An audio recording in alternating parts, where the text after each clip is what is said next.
আগামী শনিবার school visit করবে টিও সাহেব। হেডমাস্টারকে কইছে আমি স্কুলে ভিজিটে যাইবে 11টার সময়। হেড স্যার স্কুল খুঁজে দেখতেছে একটা ছেলে দুষ্ট, নাম কালু। কইছে খবরদার শনিবার আসিস না। পাগলকে যদি বলে নৌকা নাড়াস না তখন থেকে আরো। কালুরে কইছে শনিবার আসিস না। ও শনিবারে সবার আগে স্কুলে আইছে, আইসা থেকে দরজা খোলে নাই, ও জানলা দিয়ে ক্লাস 5 পড়ে ঢুকছে, সিট বেঞ্চের নিচে শুয়ে আছে। 11টার সময় ওই ক্লাসে টিও ঢুকে বলতেছে, এই ছেলেরা, এই মেয়েরা, তোমাদের শিক্ষক তোমাদের পড়ায়? বলে হ্যাঁ, খুব ভালো পড়ায়। তাহলে বলো তো একই জিনিস বিভিন্ন জায়গায় বিভিন্ন নাম, জিনিসটা কি? উত্তর শুধু টিও জানেন, উত্তর হবে নদী। উত্তর কি হবে? এক জায়গায় পদ্মা, এক জায়গায় মেঘনা, এক জায়গায় যমুনা। নদী এক এক জায়গায় এক এক নামে প্রকাশ পাইছে, ঠিক কিনা বলেন? টিও বলতেছে একই জিনিস বিভিন্ন জায়গায় বিভিন্ন নামে প্রকাশ পাইছে, জিনিসটা কি কও? 1 রোল পারে না, 2 রোল পারে না, 3 রোল পারে না, কেউ যখন পারতেছে না, হেড স্যার পিছন দিক থেকে চিন্তা করে, এই প্রশ্ন তো আমি জীবনে শুনি নাই, আর আমার ছাত্ররা কোত্থেকে উত্তর দেয়? কেউ যখন পারতেছে না, সিট বেঞ্চের নিচের কালু ওখান থেকে মাথা বের করে বলতেছে আমি পারবো স্যার।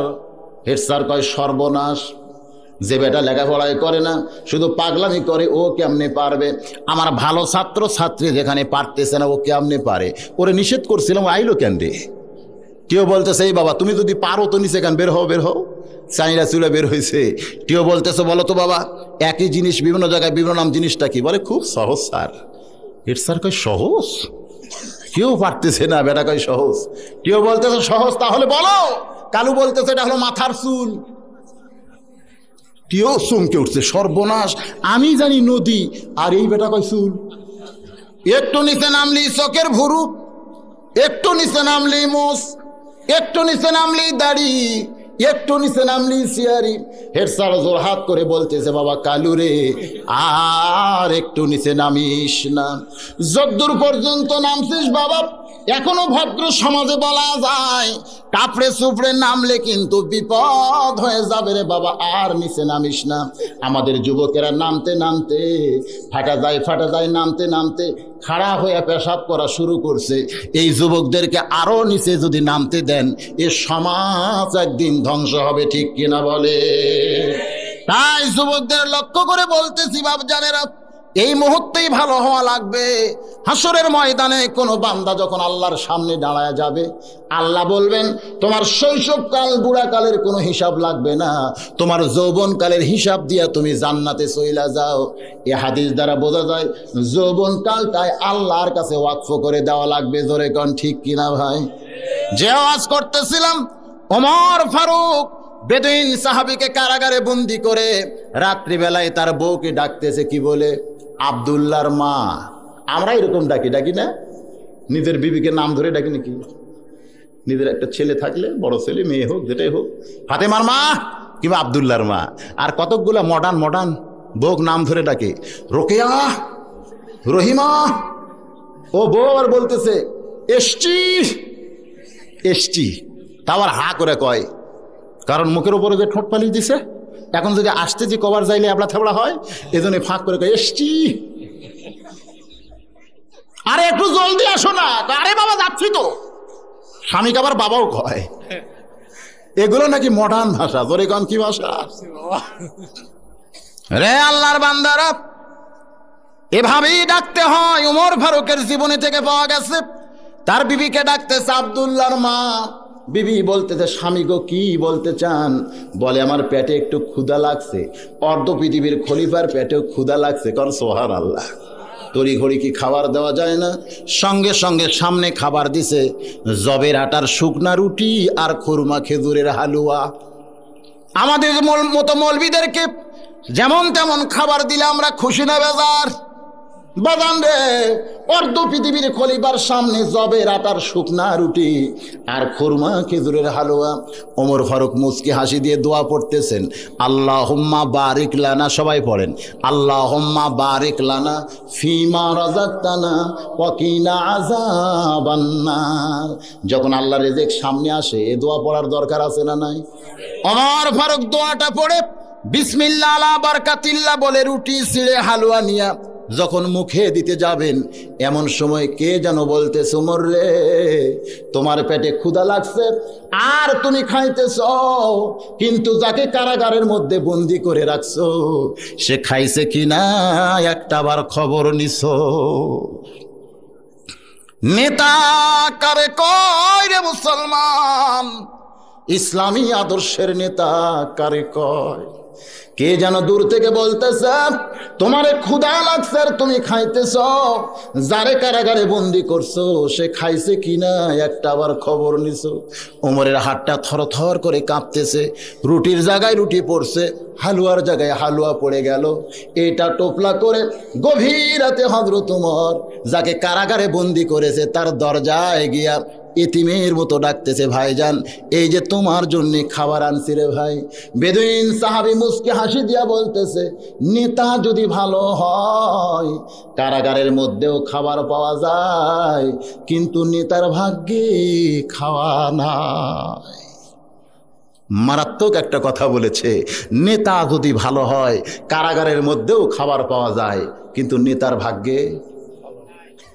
আমাকে বাংলাদেশের নেতাদের সাইজ দেখছে, বুক এক জায়গাত, পেট এক জায়গাত, এক জায়গাত বুক এক জায়গাত পেট। দুই নেতা যদি কোলাকুলি করবার চায় জীবনেও বুক ঠেকাবার পারবে না ভাই, কারণ দুই পেট লাগার পরে মাঝখানে 1.5 হাত ফাঁক হয়ে যায়। কয় হাত ফাঁক হয়? কারণ দুই পেট লাগছে তো, বুকের সঙ্গে বুক ঠেকান খুবই কঠিন। ওমর ফারুক চোখের পানি নিয়ে কাঁদতে কাঁদতে বাড়িতে চলে আইলেন।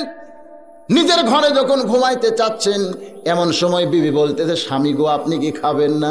ওমর ফারুক চমকে বললেন, তুমি তো আমারে খাবার দিছো। বলে, আমি আপনারে ছাড়া কোনোদিনও খাই না, আর আপনারে খাবার দেওয়ার পরে আমি দূরে বসে আপনার খাওয়াটা দেখি। কোন সুবহানাল্লাহ। ওমর ফারুকের বিবি বলতেছে, স্বামী রে এত বছর হলে আপনার সংসার করি, আজ পর্যন্ত আপনি খানার দোষ ধরলেন না। আপনার সামনে যেটাই দেওয়া হয় ওইটা আল্লাহর শুকরিয়া আদায় করে খাওয়ার পরে 2 হাত তুলে আপনি দোয়া করেন, আল্লাহ এত কষ্ট করে আমার বিবি রুটি তৈরি করে হালুয়া তৈরি করে আমার সামনে দেয়, আমার বিবিরে তুমি জান্নাত দিয়া দিও। আপনি শুধু নেতা হিসাবে ভালো না, আপনি স্বামী হিসাবেও ভালো। সুবহানাল্লাহ। নিজের বিবি বলতেছে, আপনি এমন একজন মানের স্বামী, এতদিন হলে সংসার করি কোনোদিন আপনি খানার দোষ ধরলেন না, বরং খাওয়ার পরে দোয়া করেন, আল্লাহ আমার বিবিরে তুমি জান্নাত দিয়ে দাও। আল্লাহ যে বিবি এত কষ্ট করে আমারে পাক করে দেয়, আমরা কি কোনোদিন এরকম দোয়া করছি ভাই? হ্যাঁ, কি স্বামী হয়েছি আমরা। বাড়ির জায়গায় পাঁচ তেল দে, স্বামীর পায়ের তলে বইয়ের বেহস্ত, বউ সমানে পাঁচ তেল দে, ফাটা পাঁত। ফজরের নামাজ পড়া দোয়া করতেছে, আল্লাহ আমি বেহস্ত চাই, বেহস্তের মধ্যে হুর চাই। বউ কই কেরে পাঁচ তেল দিয়ে দিলাম আমি, আর হুর চাই। নামাজ শেষ হলে বলতেছে, স্বামী হুর কি? কই হুর হলো সুন্দরী নারী, তোর মতন বেসাই জানা। দুনিয়া তো তোর পাই আমি ঠকছি, মরার পরে ঠকবার চাই না, এজন্য বেহস্ত চাই, আল্লাহ যেন বেহস্ত হুর দেয়। বউ কই আই রে ফাটা পাঁচ তেল দে দেই, তারপরে হুর চাই। বাইরে যায় দোয়া করতেছে, আল্লাহ আমার স্বামীরে তুমি বেহেস্ত দিও না, কারণ ও বেহেস্ত পাইলে হুর নিয়ে পাগলা হবে, আমারে ভুলে যাবে, দরকার নাই, আমরা 2 জনে একসঙ্গে জাহান্নামত থাকবার চাই। স্বামী রাগ করে কয়, তুই যতই দোয়া কর দোয়া কবুল হবে না, বেহেস্তের চাবি আমার হাতত। কারণ আর সালাতু মিফতাহুল জান্নাহ, নামাজ হচ্ছে বেহেস্তের চাবি। নামাজ পড়ছি, চাবি আছে আমার কাছে, তুই যতই গড় দোয়া কর কাম হবে না। বউ দেখতেছে দোয়া দিয়ে যখন কাম হবে না, তখন আমি কেন ওর ধান্দাই। ও নামাজ পড়ে জোরে সরে গায়, আল্লাহ আল্লাহ তুমি আমারে বেহেস্ত দিও, আল্লাহ বেহেস্তের মধ্যে হুরা দিও। স্বামী কয় কে রে হুরা আবার কি? কয় সুন্দর যুবক, তোমার মতন পাও ফাটা না, তুমি শীতের রাত্রে লেপো ছিড়ছো, আমার পাও ছিড়ছো। দুনিয়ার ঠকছি ঠকছি, মরার পর আর ঠকবার চাই না। আপনারা কোন স্বামী স্ত্রীর মহব্বত বাড়বে না কমবে? ওমর ফারুকের বিবি, স্বামী গো কোনদিন আপনার দোষ ধরা দেখলাম না। আবার খাওয়ার পরে 2 হাত তুলে দোয়া করেন, আমার বিবিকে তুমি জান্নাত দিও। সেই স্বামীরে ছাড়া বিবি কোনোদিন খাইতে পারে না। আপনারটা না হয় আপনি টোপলা করে কারে যেন দিয়াইলেন, আমার খাদ্যটা আছে, আসেন আমরা 2 জন মিলে খাবার চাই। ক্ষুধার পেটে কি রাগ আছে ভাই? ওমর ফারুক বিবির দাওয়াত পাইয়া খুশি হয়ে যখন খাবার চাই, বিবির খাদ্যটা 2 জন মিলে খাইতে চায়, দোয়া দরুদ পড়ে রুটি ছিঁড়ে যখন মুখে দিতে যাবে, এমন সময় কে যেন বলতেছে, ওমর তোমারে ক্ষুধা লাগছে আর তুমি খাইতেছো, যারে কারাগারে বন্দি করেছো তার বাড়ির খবর না নিয়ে তুমি কেমনে খাও? কারণ সে যদি বাড়ির কর্তা হয় আর যদি ওই অভিভাবক কারাগারের মধ্যে বন্দি থাকে, তার অধীনস্থ বাড়ির খবর না নিয়ে তুমি কেমনে খাও? ওমর ফারুকের হাতটা থর থর করে কাঁপতেছে, রুটির জায়গায় রুটি পড়ছে, হালুয়ার জায়গায় হালুয়া পড়ে গেল। বিবি বলে, স্বামী গো, এখন আপনি কেন কাঁদেন? কেন আপনার হাত কাঁপতেছে জানতে চাই। ওমর ফারুক বলে, বিবি রে, যাকে কারাগারে বন্দি করছি তারে না হয় আমার খাদ্যটা দিলাম, কিন্তু তার বাড়ির খবর না নিয়ে কেমনে খাই? বিবি খাদ্যটা টোপলা বাঁধে স্বামীর হাতে দিয়া বলে, আপনি যাতে শান্তি পান আমিও তাতে শান্তি পাই। বউটা যদি ভালো না হয়, নেতাগিরি করা কিন্তু খুব কঠিন। আমাকে নেতাগুলা চোর হওয়ার পিছনে কারণ বউ। প্রতি মাসে 3 ভরি সোনার মালা চায়। এখন ত্রাণের টিন চুরি করা ছাড়া বুদ্ধি আছে ভাই? হাই রে নেতার বইয়ের ফ্যাশন। বউ ভালো হওয়া লাগবে, জোরে গান কি ভালো হওয়া লাগবে? এই জন্যই বলতেছে, আপনি যাতে শান্তি পান আমিও তাতে শান্তি পাই। টোপলা বান্দা স্বামীর হাতে দিছে, চলে যান, আপনি চলে যান, যাকে কারাগারে বন্দি করছেন তার বাড়ি চলে যান। জোরে গান সুবহানাল্লাহ। এত রাত্রে নেতাকে পাঠাই দিচ্ছে, চলে যান। আমাদের বউগুলা দিবে, আমি যতই হুজুর হই, রাত্রেবেলা যদি কারো বাড়ি যাওয়ার চাই দরকার নাই, যাওয়ার সময় কার জানলার যে ভুলকি মারবেন। ওয়াজ তো ভালোই করেন, আপনি খালি চিনি না, মাঝে মধ্যে বিয়ে করবার চান, এরকম আছে না নাই? আপনারা তো গুরুদাসপুরের মানুষ, আমাকে হুজুর ভালোই জানতেছেন। আমি কদ্দুর হুজুর যদি জান পারছেন, আমার এলাকার মাঝে মধ্যে খোঁজ লাগি ভাই যান, যে আমাদের এলাকার তো পাগল করে দিচ্ছে ওয়াজ করে, আপনাদের এলাকার খবর কি? এই বড় চোর। এখন মোবাইলের যুগ হয়ে ভালোই হয়েছে, আপনাকে যাওয়া লাগে না, আমার খোঁজ খবরও নেওয়া লাগে না, এখান থেকে কল করেন আর তারিখ পান, ঠিক না? মাঝে মধ্যে চালাক হয়ে যাওয়া দরকার। ভ্যানত চড়ে না রিকশার চলে, সব মানুষকে বলা দরকার এবার হুজুরের খবর কি জানার দরকার আছে না নাই? একমাত্র নামাজই পারে মানুষকে যাবতীয় অন্যায় অশ্লীলতা থেকে হেফাজত করতে। এ ঘোষণা কার? তো নামাজ পড়ার পরে কোনো র্যাবের দরকার আছে? র্যাব এই কোবরার দরকার আছে? এই চোর ডাকাত ধরার জন্য তো র্যাব কোবরার দরকার নাই। মানুষ যদি নামাজি হয়ে যায় তাহলে আর কোনো অন্যায় থাকবে না দুনিয়ায়। কিন্তু এখন দেখা যায় নামাজও পড়ে সুদ খায়, নামাজও পড়ে ঘুষ খায়, এরকম মুসল্লি আছে না নাই? আল্লাহ কয় নামাজের জোরে ফায়সা কাজ যাবে দূরে, পাক কোরআনে রয়াছে ঘোষণা। এখন আকাম কুকাম নামাজ রোজা একসাথে বান্ধিয়া বোঝা, এখন আকাম কুকাম নামাজ রোজা একসাথে বান্ধিয়া বোঝা, জাহান্নামে দিয়াছো রওয়ানা রে মুসল্লি, কেন তোমার অন্তরটা করলা কানা? নামাজ পড়তে গেলে শর্ত হলো মুখটাও কাবার দিকে, মনটাও কাবার দিকে রাখতে হবে, ঠিক কিনা বলেন? কিন্তু কাতারে যদি ফাঁক থাকে, ওই ফাঁকের মধ্যে শয়তান ঢুকে, মুখ ঠিকই কাবার দিকে আছে, মনটা অন্যদিকে ঘুরে দেয়। নামাজ যখন পড়তে যাবেন মাঝে মাঝে ফাঁক রাখা জায়েজ। আর 3 নম্বর হলো স্বামী স্ত্রী যখন ঘুমাতে যাবেন মাঝখানে ফাঁক রাখা চলবে না। উম্মুল মুমিনিন আয়েশা বলেন, আমি আমার নবীর সঙ্গে যত রাত ঘুমাইছি আমাদের বালিশ ছিল একটা। বালিশ কয়টা? এক বালিশে আমি আর নবী ঘুমাইছি। আমার নবীর সুন্নাত হলো স্বামীর মুখ আর বিবির মুখ মুখামুখি ঘুমানো রাসূলের সুন্নাত। সুবহানাল্লাহ বলেন। মাঝখানে ফাঁক রাখা চলবে না। স্বামী স্ত্রীর মাঝখানে যদি ফাঁক থাকে, ওই ফাঁকের মধ্যে শয়তান ঢুকে স্বামীকে বলবে তোর বউয়ের চাইতে শালি ভালো, আর বউরে বলবে তোর এটা একটা স্বামী হলো, তোর দেওরা কত ভালো। তো স্বামী স্ত্রীর মাঝখানে ফাঁক রাখলে লাভ না লস? আমার নবীর সুন্নাত, হুজুর যতদিন তার বিবির সঙ্গে ঘুমাইছেন মাঝখানে ফাঁক রাখেন নাই। আমরা অনেকেই স্বামী স্ত্রীর মাঝখানে ফাঁক না রাখলেও কোলবালিশ দিয়ে দেওয়াল করে দিই, মাঝখানে কোলবালিশ থাকে। ভাই জানি 3 জায়গায় কোনো সময় ফাঁক রাখা চলবে। এরপরে যত মাহফিলে আপনারা যাবেন জমে জমে বসবেন, কুল্লু মুসলিমুন ইখওয়া, প্রত্যেকটা মুসলমান ভাই ভাই, মুসলমানের মধ্যে কোনো ফাঁক। আজকে মুসলমানের মধ্যে ফাঁক থাকার কারণে ডবল বুশ মুসলমানের মধ্যে ঢুকে মুসলমানদেরকে সর্বশান্ত করতেছে। গোটা পৃথিবীব্যাপী খুঁজে দেখেন আজকে মুসলমানের অবস্থা খুব একটা ভালো, খুব দূর অবস্থা হয়েছে আমাদের। এ হওয়ার পিছনে কারণটা কি? খালি ফাঁক, খালি ফাঁক। আপনারা সবাই জান্নাতি মানুষ। আপনাদের বিশ্বাস হয় কি হয় না? কিন্তু আমার বিশ্বাস, আমার সামনে পিছনে পর্দার মাঝখানে যারা বসে আছেন তারা সবাই জান্নাতি। ইমাম গাজ্জালি বলেছেন, আমার জীবনে আমি কোনো জাহান্নামী মানুষ দেখতে পাই না। তো ইবনে শিরিন একদিন বললেন, হুজুর এটা একটা কথা হলো? এই যে হাজার হাজার বেঈমান কাফের মুখের একদিকে ঘুরতেছে, এরাও কি জান্নাতি? ইমাম গাজ্জালি বলেন, আমার মনে হয় এরা মরার আগে তওবা করে সব মুসলমান হয়ে যাবে। আমার জীবনে আমি কোনো জাহান্নামী মানুষ দেখতে পাই না, যাদেরই কি দেখি জান্নাতি দেখি। আর একজন আলেম কইল, কেমনে দেখেন? বলে, আল্লাহর দয়ার দিকে যখন তাকায় তখন মনে হয় যতই পাপ করি আল্লাহ মাফ করে দিবেই দিবে।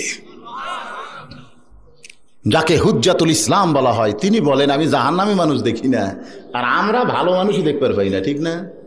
অনেক ভালো মানুষ আর নাই, সবাই কিন্তু একই কথা কয়। বহু ঘুরলাম রে ভাই, ভালো মানুষ নাই। ভালো মানুষ নাই কেন? সবাই তো ভালো। আমার সামনে যারা বসেছেন আমার বিশ্বাস আপনারা সবাই জান্নাতি, বলেন সুবহানাল্লাহ। আজকে মুসলমানের মধ্যে একটা রোগ ঢুকছে, বেহেশত পাই কি না পাই, পাই কি না পাই, পাই কি না পাই। এ রোগ কিন্তু অন্য কোনো ধর্মে নাই, আমাদের আছে। পিতার সম্পত্তির প্রতি সন্তান যদি সন্দেহ করে, গ্রামময় যদি বলে বেড়ায় আমি আমার বাবার সম্পত্তি পাই কি না পাই, পাই কি না পাই, গ্রামের লোকজন ভালো বলবে? কিন্তু তোর বাবার সম্পত্তি তুই পাবি না তো পাড়ার লোক পাবে। বাবার সম্পত্তি যেমন সন্তান ওয়ারিশ মোতাবেক পায়, লা ইলাহা ইল্লাল্লাহ মুহাম্মদ রাসূলুল্লাহ এ কলেমা শরীফ স্বীকার করার পরে প্রত্যেকটি বান্দা জান্নাতের মালিক হয়ে যায়। সমস্ত জান্নাতি মানুষের সামনে আমি একটা বিল উত্থাপন করতে চাই। এই বিলের পক্ষে যারা দুই হাত তুলে হ্যাঁ বলবেন, যারা বিলের বিপক্ষে তারা দুই হাত তুলে না বলবেন। হ্যাঁ যদি বেশি হয় বিলটি পাস হবে, না বেশি হলে বিলটি নাকচ হয়ে যাবে। বিলটি হলো এই, যারা আল্লাহর কোরআনের পক্ষে দুই হাত তুলে হ্যাঁ বলুন, লিল্লাহি তাকবীর, হাত নামান। এ কোরআনের যারা বিপক্ষে তারা দুই হাত তুলে না বলুন। একজনও নাই। আমরা সর্বসম্মতিক্রমে এ কোরআনের পক্ষের মানুষ, এ বিলটি আজকের মাহফিলে পাশ হয়ে গেল। সুবহানাল্লাহ বলেন। এ মুহূর্তে আমরা সবাই কয় দল? মাশাআল্লাহ। কোরআন হাদিস থেকে আলোচনা করতে চাই, আল্লাহ যেন তৌফিক দেয়। সবাই বলি আল্লাহুম্মা আমিন। তবে শ্রোতাদের মধ্যে দল দুইটা আছে, আমি প্রায় মাহফিলে বলে থাকি, আপনারা বক্তার আকর্ষণে না কোরআনের? আরো জোরে কন, জোরসে বলুন মাশাআল্লাহ। আপনারা আলগা শ্রোতা না ডাবা? হ্যাঁ,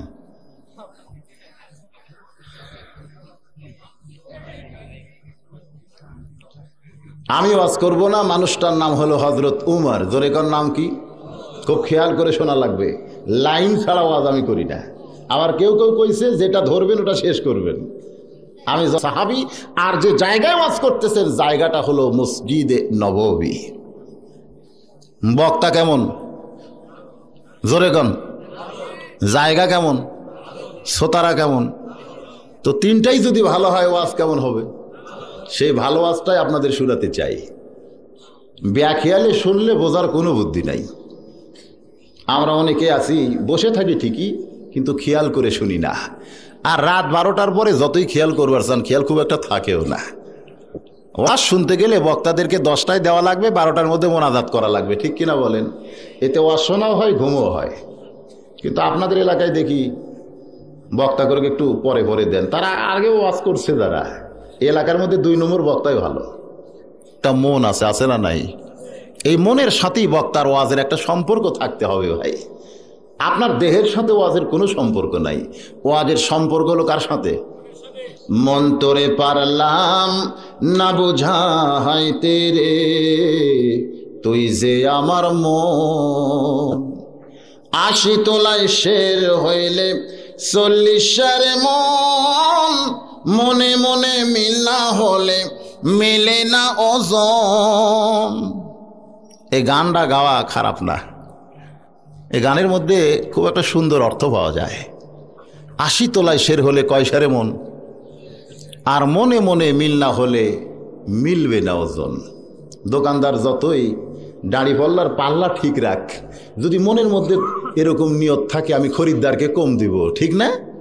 আর খরিদ্দার যদি নিয়ত করে আমি দোকানদারের চাইতে একটু বেশি নিব, খরিদ্দারেরও মন ঠিক নাই, যিনি বেচতেছেন বিক্রেতা তারও মন ঠিক নাই। বাড়ির যায় দেখেন 1600 টাকার জায়গায় 1400 টাকা, কয়শো টাকা, কিন্তু হালি দিছে আপনারে। মনের মিল না থাকার কারণে ওজনেরও মিল নাই। আমার ওয়াজ আর আপনাদের মন, এই দুইটা যদি এক হয়ে যায় চোখের ঘুমও থাকবে না, ওয়াজও বোঝা যাবে। জোরে কারণ ঠিক কি না? আসেন, মানুষটির নাম হলো হজরত উমর, তিনি হচ্ছেন বক্তা, আর তার সামনে যারা বসে আছেন রাসূলের সাহাবী, তেনারা হচ্ছেন শ্রোতা। আর যে জায়গায় ওয়াজ করতেছেন জায়গাটা হলো মসজিদে নববী, যে জায়গার ভিতরে 1 রাকাত নামাজ পড়লে আল্লাহ খুশি হয়ে 50,000 রাকাত নামাজের সওয়াব দিয়ে দেয়। তহিদুল ইসলাম ভাই বলে দিলেন না, একটা ঘোষণা দিয়ে দিলেন, বক্তার পরিচয় জানা লাগে। লোকজন কয় বক্তা কেমন রে, লেখাপড়া আছে নাকি? কয় না, লেখাপড়া না থাকো আর সাটাবার পারে। আজকাল বাংলাদেশে বক্তা হলে লেখাপড়ারও খুব একটা দরকার হয় না। আপনাদের এলাকায় খবর কি জানি না, তো আমাদের বগুড়াতে আছে অনেক বক্তা লেখাপড়া না জানলেও ওয়াজ করে। কারণ বাংলাদেশের মসজিদের ইমাম যদি ভুল করে পিছনের মুসল্লিরা লোকমা দেয়, বাংলাদেশে বক্তারা যদি ভুল করে কোনো শ্রোতারা লোকমা দেয় না। এজন্য ওয়াজ করা খুবই সহজ, এমন এগুলো খুব কঠিন, ঠিক না ভাই? কোন ইমাম যদি 4 রাকাত নামাজ 3 রাকাত বানায়, সঙ্গে সঙ্গে মুসল্লিরা লোকমা দিয়ে ইমামরে খাড়া করে দেয়। কিন্তু কোন বক্তা যদি ওয়াজে ভুল করে কোনো শ্রোতারাও লোকমা দেয় না। এই লোকমা না দেওয়ার কারণে বাংলাদেশে বক্তা বাড়ছে না কমছে? কারণ বক্তা হওয়া খুবই সহজ, আর একবার যদি মার্কেট পাওয়া যায় সে বক্তার আর পিছনের দিকে তাকানোর কোনো টাইম নেই, ও খালি সামনের দিকে দৌড়াই। ওমর ফারুক কেমন বক্তা ছিলেন? শুধু জবানে ভালো বললে হবে না, তার পরিচয়টাও জানা লাগবে। নবীর নাম হইতো হযরত ওমর। আল্লাহর নবীর পরে এ দুনিয়াতে কেউ যদি নবী হতো, নবীর নাম কি হতো? আল্লাহর নবীর পরে কেউ নবী হবে? আমার আল্লাহ কোরআনে বললেন, মা কানা মুহাম্মাদুন আবা আহাদিম মির রিজালিকুম ওয়ালাকির রাসূলুল্লাহি ওয়া খাতামান নাবিয়্যিন। আমার নবীর পরে আর কোনো নবী হবে না, আমাদের নবীটাই হলো শেষ নবী। কে করছে ঘোষণা? আরো জোরে কোন কে? আমার নবীর পরে আর কোনো নবী হবে না, অথচ সেই নবীটা বলেছেন আমার পরে কেউ যদি নবী হতো সেই নবীর নাম ওমর হতো। এটা কি নবী ইচ্ছা করে বলেছেন না আল্লাহ বলাইছেন? মা ইয়ান্তিকু আনিল হাওয়া ইন হুয়া ইল্লা ওয়াহয়ুন ইউহা। আমার নবী ইচ্ছা করে কিছু বলেন না, আমার নবী মনের খায়েশে পড়ে স্বৈরাচারী কোনো ভাষাও ব্যবহার করেন না। আমার নবী যা বলেন আল্লাহ বলায়, আমার নবী যা করেন আল্লাহ করায়। কে করায়? আমার নবী ইচ্ছা অনুযায়ী কিছু বলে নাকি? আমার নবী আল্লাহ না জানাইলে কিছু জানেও? জোরে কন, আমাদের নবী আল্লাহ না জানাইলে কিছু জানে না। অথচ আমাদের বাংলাদেশে কতগুলা বাবা আছে, বাবা বোঝেন, চোখ বন্ধ করে এরকম ঝাঁকি মারতেছে। আল্লাহ কয় না, ইল্লাল্লাহ কয় না, ইল কয়, মাঝখানে কয়। পাশের মুরিদ কয়, হুজুর এত জোরে ইলের ঝাঁকি বুঝি না। কয় বুঝবি কেমনি, তোর চোখ আছে? আমি চোখ বন্ধ করে দেখতেছি কাবার ধারে কুত্তা ঘোরে, এখান থেকে ইলের ঝাঁকি দিয়ে কুত্তা খেদাইলাম। মুরিদ কয়, হায় রে বাবা, কোথায় বাবা আর কোথায় কাবা? এখান থেকে বাবা কাবা দেখে। মুরিদের বউ একটু চালাক, যে তোমার বাবা কদ্দূর কাবা দেখে, আজকে আমি একটু ট্রাই করবো। হ্যাঁ, ভাত পাক করে ভাতের তলে মাছ দেও ভরে ভাত দিছে।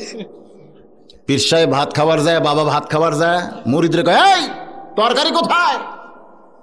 মুরিদ বউরে ডাকতেছে, তরকারি দিবা না? বাবারে শুধু ভাত দিলা? কয় আসতেছি আসতেছি। তরকারি নিয়ে আসতেছে না কি নিয়ে আসতেছে সেটা কয় না, আসতেছি।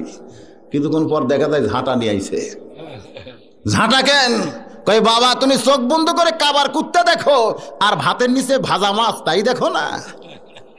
এরকম বাবা আছে না নাই? এরা আগাম নাকি অনেক কিছু জানাই ভাই, আগাম খবর জানে। আমার নবী জানে না, আল্লাহ না জানাইলে জোরে কোন ঠিক কিনা? আর এই বাবারা জানে কোত্থেকে? আমাদের বাংলাদেশে বুঝি এরকম নাই? আছে আছে। আমাদের এলাকায় দেখবেন মাঝে মধ্যে সিজনাল অনেকগুলো সন্তান আর আসল সন্তান না কুসন্তান আল্লাহ জানে। গরুর গলা মালা লাগাইয়া চলে যাচ্ছে বাবার দরবারে। কেউ যদি জিজ্ঞাসা করে কোথায় যাও, কয় বাবার দরবারে যাচ্ছি, দোয়া করবেন। তোমাদের বাপ মাও নাই?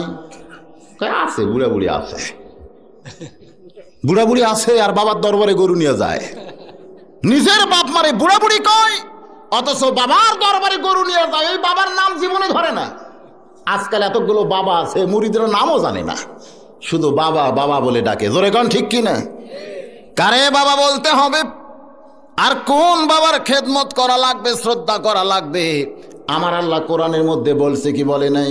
ওয়াকাযা রাব্বুকা আল্লা তা'বুদু ইল্লা ইয়াহু ওয়া বিল ওয়ালিদাইনি ইহসানান। রে দুনিয়ার সন্তানেরা, আমি আল্লাহর ইবাদতের পর তোমাদের 2 নম্বর দায়িত্ব আর কর্তব্য হলো বাপ মার প্রতি ইহসান করা, দয়া করা, ভক্তি করা।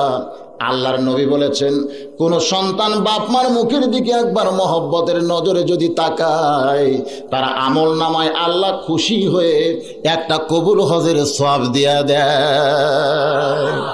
ইমাম শাফি বলেন, রে দুনিয়ার সন্তানেরা, একটা মায়ের যে কত ভক্তি, সন্তান হয়ে মাকে যে কত শ্রদ্ধা করা লাগবে। আমি আমার জীবনে দেখেছি, কাবা তাওয়াফ করতে গিয়া দেখি একটা যুবক মাথার উপর ঝুড়ি নিয়ে আল্লাহর ঘর তাওয়াফ করতেছে। ইমাম শাফি বললেন, যুবক রে, তোমার মাথার ঝুড়ি তাঁবুর মধ্যে রাইখা আরাম করে আল্লাহর ঘর তাওয়াফ করো। একটা যুবক মাথার উপর ঝুড়ি নিয়ে আল্লাহর ঘর তাওয়াফ করতেছে। ইমাম শাফি বললেন, যুবক রে, তোমার মাথার ঝুড়ি তাঁবুর মধ্যে রাইখা আরাম করে আল্লাহর ঘর তাওয়াফ করো। যুবক বলে, হুজুর, আমার মাথার ঝুড়ি শুধুমাত্র ঝুড়ি না, এই ঝুড়ির মধ্যে বৈশা আছে আমার বুড়ি মা। কে বসে আছে? আমি যখন আল্লাহর ঘর তাওয়াফ করতে চাই, আমার মা কেঁদে কেঁদে বলেছে, বাবা আমিও আল্লাহর ঘর তাওয়াফ করব, কিন্তু আমার মা হাঁটতে পারে না, নড়তে পারে না। এই কারণে আমার মাকে ঝুড়ির মধ্যে বসায়া আমার মাকে মাথায় নিয়ে আল্লাহর ঘর তাওয়াফ করতেছি। ইমাম শাফির 2 চোখ দিয়া দর দর করে পানি আসতেছে। পাশে একজন তাওয়াফকারী চিল্লায় বলে, হুজুর, এই ছেলেটা তার মায়ের হক আদায় করে দিল। ইমাম শাফি রাগ করে বলে, রে দুনিয়ার তাওয়াফকারী না, মায়ের হক আদায় হবে না, বরং বুকের চামড়া দিয়া মায়ের পায়ের জুতাও যদি তৈরি করা হয়, 1 ফোঁটা দুধের হক সন্তান কোনোদিন আদায় করতে পারবে না। আজকে সেই বাপ মার দিকে খেয়াল নাই, বাপ মারে বাদ দিয়া কার দরবারে যায়? বাবার দরবারে। যে কথা বলতেছিলাম, আমার নবী আল্লাহ না জানাইলে জানে না, সেই নবী যখন বলছেন আমার পরে কেউ যদি নবী হতো, নবীর নাম ওমর হতো, এ কথা কি রাসূল বলেছেন না আল্লাহ বলেছেন? তো আল্লাহ নবীর এ কথা কেন বলাইলেন? এর মধ্যে রহস্য আছে না নাই? হুজুর এটা উন্মোচন করে দিয়েছেন। এ আমার সাহাবীরা, দুনিয়াতে হযরত ওমর নবী হতে পারবে না, তবে নবী হওয়ার সব যোগ্যতায় আল্লাহ তার ভিতরে দান করেছে। নবী হওয়ার সব যোগ্যতা যার ভিতরে আছে, সেই মানুষ যদি বক্তা হয়, ওয়াজ কেমন করবে রে ভাই? আল্লাহর নবী বলেন, হাসরের ময়দানে আমার আল্লাহ তাআলা হযরত ওমরকে নবীদের কাতারের মধ্যে দাঁড় করায়া দিবে। সুবহানাল্লাহ কইলেন না? যেই কাতারের প্রথম নবী থাকবে দাউদ আলাইহিস সালাম, ওই কাতারের 2 নম্বরে থাকবে হযরত ওমর, 3 নম্বরে থাকবে সুলাইমান। সুলাইমান আর দাউদ বাপ বেটা, জোরে কোন কি? মনে মনে সুলাইমান চিন্তা করবে, আমার বাবা দাউদের পরেই তো আমার থাকার কথা, মাঝখানের নবীটা কে আমি জানতে চাই। মনের মধ্যে খটকা লাগবে যে বাবার পরেই তো আমি থাকবো, কিন্তু মাঝখানে ঢুকলো কেডা? মনের মধ্যে খটকা হওয়ার কারণে পিছন থেকে ওমরের পিঠে হাত মারতে চাবে, কিন্তু হাতটা কাঁপতে কাঁপতে ফিরে আসবে। কিতাবের মধ্যে লেখছে, আবার হাত মারবে, হাতটা কাঁপতে কাঁপতে ফিরে আসবে। এই জন্যই হাতটা ফিরে আসতেছে। সুলাইমান যার পিঠে হাত বসাতে চায়, আল্লাহর নবী বলেছেন সে দুনিয়ার সাধারণ কোনো মানুষ না রে সাহাবীরা। বাবা আদম থেকে আমি নবী পর্যন্ত যত নবী দুনিয়াতে আইছে, এই নবীরা যে রাস্তা দিয়া যাবে, শয়তান সাথে সাথে যাওয়ার পারবে। তোমরা শুনলে আশ্চর্য হবে, আমার উমর যে রাস্তা দিয়া যাবে, ওই রাস্তা দিয়া শয়তান 40 দিন যাবার পারবে না। আমি নবী নানা গুণে গুণান্বিত হয়েছি, কিন্তু শয়তানকে ভয় দেখানোর মতো গুণ আমি নবীর চাইতেও আল্লাহ উমরের ভিতরে বেশি দিয়েছে। তৃতীয়বার হাত মারবে, কাঁপতে কাঁপতে হাতটা পিঠে পড়বে। ভাই সুলাইমান বলবেন, আপনি কোন নবী? আপনার নামটা একটু শুনবার চাই, মনে হয় আপনার দাঁড়ানো ঠিক হয় নাই। ওমর ফারুক বলবেন, এই মিয়া, আমি কোনো নবী টবি না, আমার নাম হলো উমর, আমার নাম হলো উমর, আমার নাম হলো উমর। তোমার ভিতরে কি আল্লাহর কোরআন নাই? কারে বলতেছে? সুলাইমান রে। তোমার ভিতরে কি আল্লাহর কোরআন নাই? তুমি কি আল্লাহর কোরআনে পড়ো নাই? ওয়ালিমান খাফা মাকাম রাব্বিহি জান্নাতান। আল্লাহর সামনে কেউ যদি আসামির কাতারে দাঁড়ায়, সেইখানে নতজানু হয়ে দাঁড়িয়ে থাকতে হবে, অভদ্রতা করা যাবে না। তুমি আমার পিঠে হাত মারছো কেন? এই, তোমার ভিতরে কি আল্লাহর কোরআন নাই? যেই কইছে, সুলাইমান নবী নবীর কাতার ছেড়ে 11 গজ, কত গজ? 11 গজ দূরে গিয়ে বলতেছে, নাম উমর, অথচ নবীর কাতারে। সুলাইমানের ভিতরে কি কোরআন আছে ভাই? যার ভিতরে কোরআন নাই আর যার ভিতরে কোরআন আছে, এই দুই মানুষকে এক। আল্লাহর নবী বলেছেন, আমার দরদি আল্লাহ হাসরের ময়দানে মুসা নবীকে জান্নাতের দরজায় দাঁড় করায়া দিবে, আর মুসার সামনে দিয়া লক্ষ লক্ষ কালিমুল্লাহকে আল্লাহ জান্নাত ঘরে ঢুকাইবে। মুসা আফসোস করে বলবে, আল্লাহ, আমি মুসা কালিমুল্লাহ ছাড়া এই দুনিয়ায় কোনো কালিমুল্লাহ ছিল না, আমার সামনে দিয়া লক্ষ লক্ষ কালিমুল্লাহ জান্নাতে যায়, এরা কারা গো আল্লাহ, কারা আমি জানতে চাই। আল্লাহ বলবেন, মুসা রে, আমার উম্মতি মুহাম্মাদের ভিতরে যারা আল্লাহর কোরআন পড়েছে, তারা শুধু কোরআন পড়ে নাই, আমি আল্লাহর সঙ্গেই কথা বলেছে, আর আমার কোরআন পড়ার কারণে আমি তাদের মাথায় কালিমুল্লাহর মুকুট পরায়া তোমার সামনে দিয়াই জান্নাত দিয়া দিলাম। মুসা আফসোস করে বলবে, আল্লাহ, আমি মুসা নবী না হইয়া, কালিমুল্লাহ না হইয়া, উম্মতি মুহাম্মাদের কোরআনের হাফেজ আলিম যদি হতে পারতাম, এই দলের সঙ্গে আমিও মুসা জান্নাতে চইলা যাইতাম। আল্লাহ বলবেন, মুসা রে, তুমি তো জান্নাতি, তুমি তো জান্নাতে যাবেই যাবে, তবে তুমি যে একলা কালিমুল্লাহ নও, তুমি ছাড়াও যে দুনিয়ায় আরো কালিমুল্লাহ ছিল, এইটা দেখানোর জন্যই তোমাকে দরজায় সাক্ষী বানায় রাখছি। এখন সমস্ত কালিমুল্লাহর সর্দার হইয়া সবার পিছনে তুমি জান্নাতে চইলা যাও। এতে মুসা নবীর দাম বাড়ছে না কমছে? সবার পিছনে যাক, কিন্তু কি হয়ে গেছে? সর্দার। জোরে কন কি? কারণ মুসা নবী কিন্তু তুইয়া মুয়া নবী না। আমি ওয়াজ করতে বলে থাকি, যত নবী আল্লাহ দুনিয়াতে পাঠাইছেন, সব নবীরা বুদ্ধিমান। চালাক কয়টা? কেমন চালাক মুসা, মনে আছে? অনেক ওয়াজ শ্রোতাদের মনে থাকে না। ভাইজান, আল্লাহর প্রেমের সাগরে ডুব দিয়া মুসা আল্লাহর শরাব পান করে পাগলা হয়ে আমার আল্লাহরে বলতেছে, আল্লাহ, তুমি যদি মুসা হও আর আমি যদি আল্লাহ হই, তুমি আমার কাছে কি চাইবা কও। মুসা কিন্তু সীমানা ওভারটেক করছে। কি করছে? প্রত্যেকটা মানুষের একটা সীমানা আছে না নাই? কিন্তু সীমানা ছাইড়া বলতেছে, আল্লাহ, তুমি যদি মুসা হও আর আমি যদি আল্লাহ হই, তুমি আমার কাছে কি চাইবা কও। আমার আল্লাহ রাগ করে বলে, মুসা রে, তোর সীমানা তুই ছাড়িস না। হ্যাঁ মুসা, তুই কোনোদিন আল্লাহ হতে পারবি না। মুসা কানতে কানতে কয়, আল্লাহ, আমি যখন কোনোদিন আল্লাহ হতে পারবো না, তুমিও কোনোদিন মুসা হতে পারবা না। তোমার জায়গায় তুমি থাকবে, আমার জায়গায় আমি থাকব। তোমার যেমন একটা জায়গা আছে, আমি মুসারও তেমন একটা জায়গা আছে। এত রাগ করা ভালো না। আল্লাহরে বলতেছে, এত রাগ করা ভালো না। এত রাগ করছো কেন? আমি একটু জানতে চাইছি, তুমি যদি মুসা হওয়ার আমি যদি আল্লাহ হই, তুমি আমার কাছে কি চাইবা কও। আমি মূলত আল্লাহ হওয়ার চাই না, তবে আমি আল্লাহ হলে তুমি মুসা যদি হও, কি চাইবা সেটা শুধু কও। এত রাগ করা ভালো না। আল্লাহ কয়, মুসা রে, তুই তো আচ্ছা চালাক। সুবহানাল্লাহ। মাটির আদমকে প্রথম সৃষ্টি করিয়া ঘোষণা করিলে তুমি শ্রেষ্ঠ বলিয়া। সুবহানাল্লাহ বলেন। আমার আল্লাহ মানুষকে এতই ভালোবাসে, বাসে না? তুমি মাটির মানুষকে প্রথম সৃষ্টি করিয়া ঘোষণা করিলে তুমি শ্রেষ্ঠ বলিয়া, তাই নূরের ফেরেশতা করে মানুষকে সেজদা, তাই নূরের ফেরেশতা করে মানুষকে সেজদা, সবার চেয়ে দিলে মাটির মানুষকে সম্মান। আল্লাহু আল্লাহু, সবাই বলেন আল্লাহু আল্লাহু, তুমি জাল্লে জালালুহু, শেষ করা তো যায় না গে তোমার গুণগান। আমার আল্লাহ মুসার অন্তরে তাকাইছে, এক জগ পানির মধ্যে এক মুষ্টি চিনি দিয়া দুইটা ঘন্টন মারলে পানির মধ্যে চিনি যেমন হারিয়ে যায়, মুসাটাও তেমন আল্লাহর ভিতরে হারিয়ে গেছে। কোন সুবহানাল্লাহ।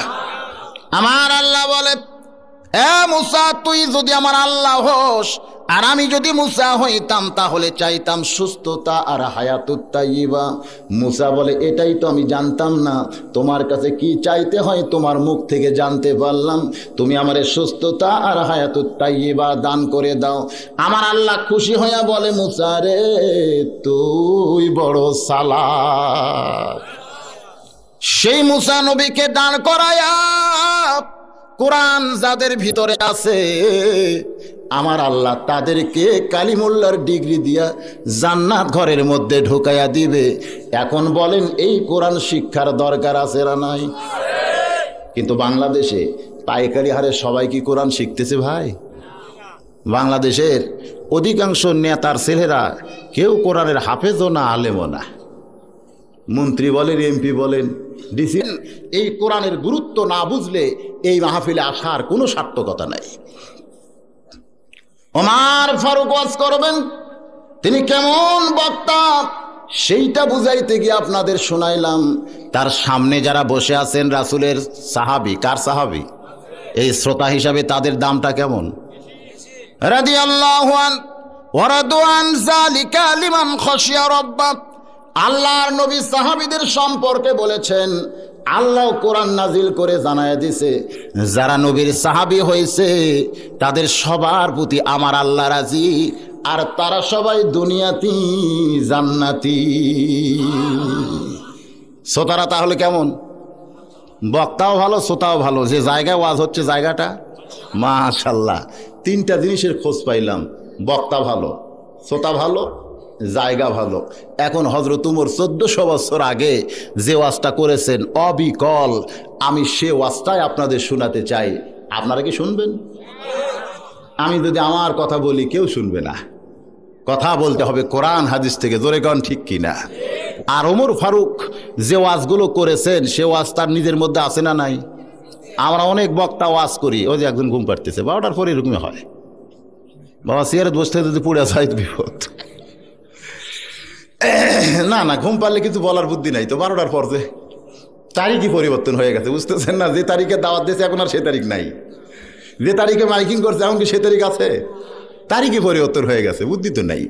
যে অবস্থায় আছেন কিছুক্ষণ শোনেন।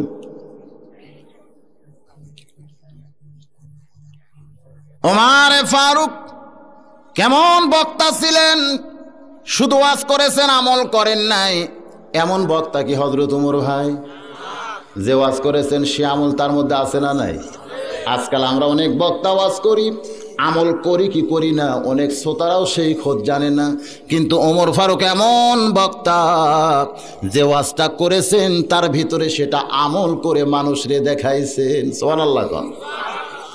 আল্লাহর শুকরিয়া, নবীর প্রতি দরুদ শরীফ পড়ে হযরত ওমর যখন ওয়াজ করতেছেন তার সামনের সাহাবীরা পাগলের মতন ওয়াজগুলো শুনতেছে। কারণ বক্তা যদি আমলকারী হয় তার কথার মধ্যে তাসির আছে না নাই? প্রত্যেকটা শ্রোতার কলিজার মধ্যে কথাগুলো ধাক্কা লাগবে, আর প্রত্যেকটা শ্রোতা আমল করার নিয়তে কথাগুলো শুনবে। এতে বোঝা যায় বক্তার মধ্যে আমল আছে না নাই। যায় না? আপনারা ওয়াজ শুনতে গেলেই বুঝতে পারবেন কোন বক্তার মধ্যে কি আছে। একটু চালাক হয়ে শোনা লাগবে। শ্রোতারা যদি চালাক হয় মাঝে মাঝে বক্তারাও বেসাইজ হয়। আমার জীবনে দেখছি, ওই শিবগঞ্জের পীরবে ওয়াজ করে ঘরের মধ্যে গেলাম, যাওয়ার সময় বললাম, ভাই আমি একটু রাতেই বিদায় চাই। বললো, হুজুর বিদায় কেন? আপনার বাড়ি তো বহু দূরে। আমি বললাম, বিদায় মানে যা দিবেন আমাকে দেন, এই টাকাগুলো পকেটের মধ্যে রাখে আমি ঘুম পাড়বার চাই। আর যদি এখন বিদায় না করেন আপনারা ঘুম পাড়বেন, আমার ঘুম হবে না, শুধু মনে হবে ও আর সাটলো কি সাটলো না, টাকা দেয় কি না দেয়। তো যা দিবেন দেন, আমি পকেটের মধ্যে রাইখে একটু ঘুম পাড়বার চাই। শ্রোতাগুলো কমিটির লোকেরা বললো, হুজুর আমাদের এলাকায় এরকম সিস্টেম নাই। দেখি আমরা চিন্তা ভাবনা করি। এবার আমরা ঘরে গেলাম, কিছুক্ষণ পরে দেখি দরজায় ঠোকা মারছে, একটা লোক আইছে। দরজা খুলে দিলাম, দেখি হাবা গোবা। বললাম, ভাইজান আপনি কমিটির লোক? কয়, না হুজুর, আমার বাড়ি বহু দূরে, আমি আপনার শ্রোতা ওয়াজ শুনতে আইছি, কিন্তু বাড়িতে যাওয়ার মতন কেউ নাই। এখন আমি একলা এত দূর কেমনে যাই, আমি একটু আপনার সঙ্গে থাকবার চাই। আমি বললাম, বক্তা এবং শ্রোতা একসঙ্গে থাকা জায়েজ নাই, কারণ আপনি হইলাম নিচের মানুষ, আমি হইলাম টেজের মানুষ। আমি আসলাম চেয়ারে, আপনি আসলেন চটে। আমি ওয়াজ করেছি আর আপনি ওয়াজ শুনেছেন, আমরা দুইজন কি এক? কয় না। তাহলে আমার সঙ্গে কেমনে থাকবেন? হুজুর তাহলে আমি কি করব হুজুর, বড় বিপদে পড়ছি। আমি বললাম, ঠিক আছে, আইসেন যখন ওই জায়গায় নিচে পাটি পড়া আছে, ওইখানে শুয়ে থাকেন। ওরে পাটি দেখাই আবার নিচে তোষক ওপরে ল্যাপ, ঘুমাইয়ে গেলাম। এক সময় ঘুম থেকে চেতন হয়ে দেখি আমার গাওয়াত ল্যাপ নাই। ভাবলাম ঘুমের ঠেলায় কি ল্যাপ পড়ছে, নিচের দিকে তাকায় দিকে এটা আর্ধেক তলে দিছে, আর্ধেক ওপরে দিছে। চিন্তায় পড়ে গেলাম। আমি যখন ঘুমে অচেতন, ওই সময় বেটা ল্যাপ নিছে। ও যখন আমার ল্যাপ কাইডা নিছে, এখন যদি ওর গাও থেকে ল্যাপ কাইডা নেই, তাহলে মারামারি ছাড়া তো বুদ্ধি নাই। তো যাক, যা করছে করছে। আমার ব্যাগের মধ্যে চাদর ছিল, আমি বার করে গায়ে দিলাম। ফজরের আজান দিলে লোকটা ল্যাপ তাও করে বলতেছে, হুজুর আপনার ল্যাপ এখন আপনি নেন। আমি কইলাম, এই মিয়াই, আল উলামা ওয়ারিসাতুল আম্বিয়া, আলেমরা হলো নবীদের ওয়ারিস, তার সঙ্গে বেয়াদবি করছো, তোমার ঈমান নষ্ট হবে। লোকটা বলতেছে আমার হবে, আর আপনার হয়ে গেছে। আমি কইলাম, আমার ঈমান নষ্ট হয়েছে মানে? বলে, হুজুর আপনি ওয়াজ করলেন না, উমর ফারুক মদিনা থেকে জেরুজালেমে যাচ্ছেন, যাওয়ার সময় উটের পিঠ থেকে নামে রাখালকে উটের পিঠে উঠাইয়া দিলেন। তিনি রশি ধরে জেরুজালেমে গেলেন অর্ধ পৃথিবীর খলিফা হইয়া। রাখালকে যদি উটের পিঠে চড়াইয়া নিজে রশি ধরে যায়, আপনি কি উমরের চাইতেও বড় বক্তা হয়েছেন, যা আপনার সঙ্গে আমার থাকা জায়েজ নাই? আপনারা টেজে ওয়াজ করেন, ঘরের মধ্যে আরেক রকম হয়ে যান। আমি লোকমা দিছি, হুজুর আপনি যখন লাখ টাকা ঘুম পাড়েন, শীতের ঠেলায় আমার ঘুম হয় না, ল্যাপ কাইডা নিছি, এখন যা হয়েছে হয়েছে। আমি জোর হাত করে বললাম, ভাইজান তুমি আসল জায়গায় হাত মারছো ভাই, তোমার কোনো দোষ নাই, সব দোষ আমার। ওই শ্রোতাটা চালাক। জোরে কন, কি শ্রোতা? চালাক। বক্তার শুধু ওয়াজ শোনে নাই, ঘরের মধ্যে বক্তারে সাইজ করছে। আপনারা যদি এরকম চালাক হতে পারেন, তাহলে আমলিয়াত বক্তাকে টেজের উপরে পাবেন। জোরে কন, ঠিক কি না? তো তাদের চালাক হওয়া লাগবে, খালি সারা জীবন বোকা হইয়া ওয়াজ শুনলে হবে না। শ্রোতারা যদি বোকা থাকে, বক্তারা বেসাইজ হয়ে যায়।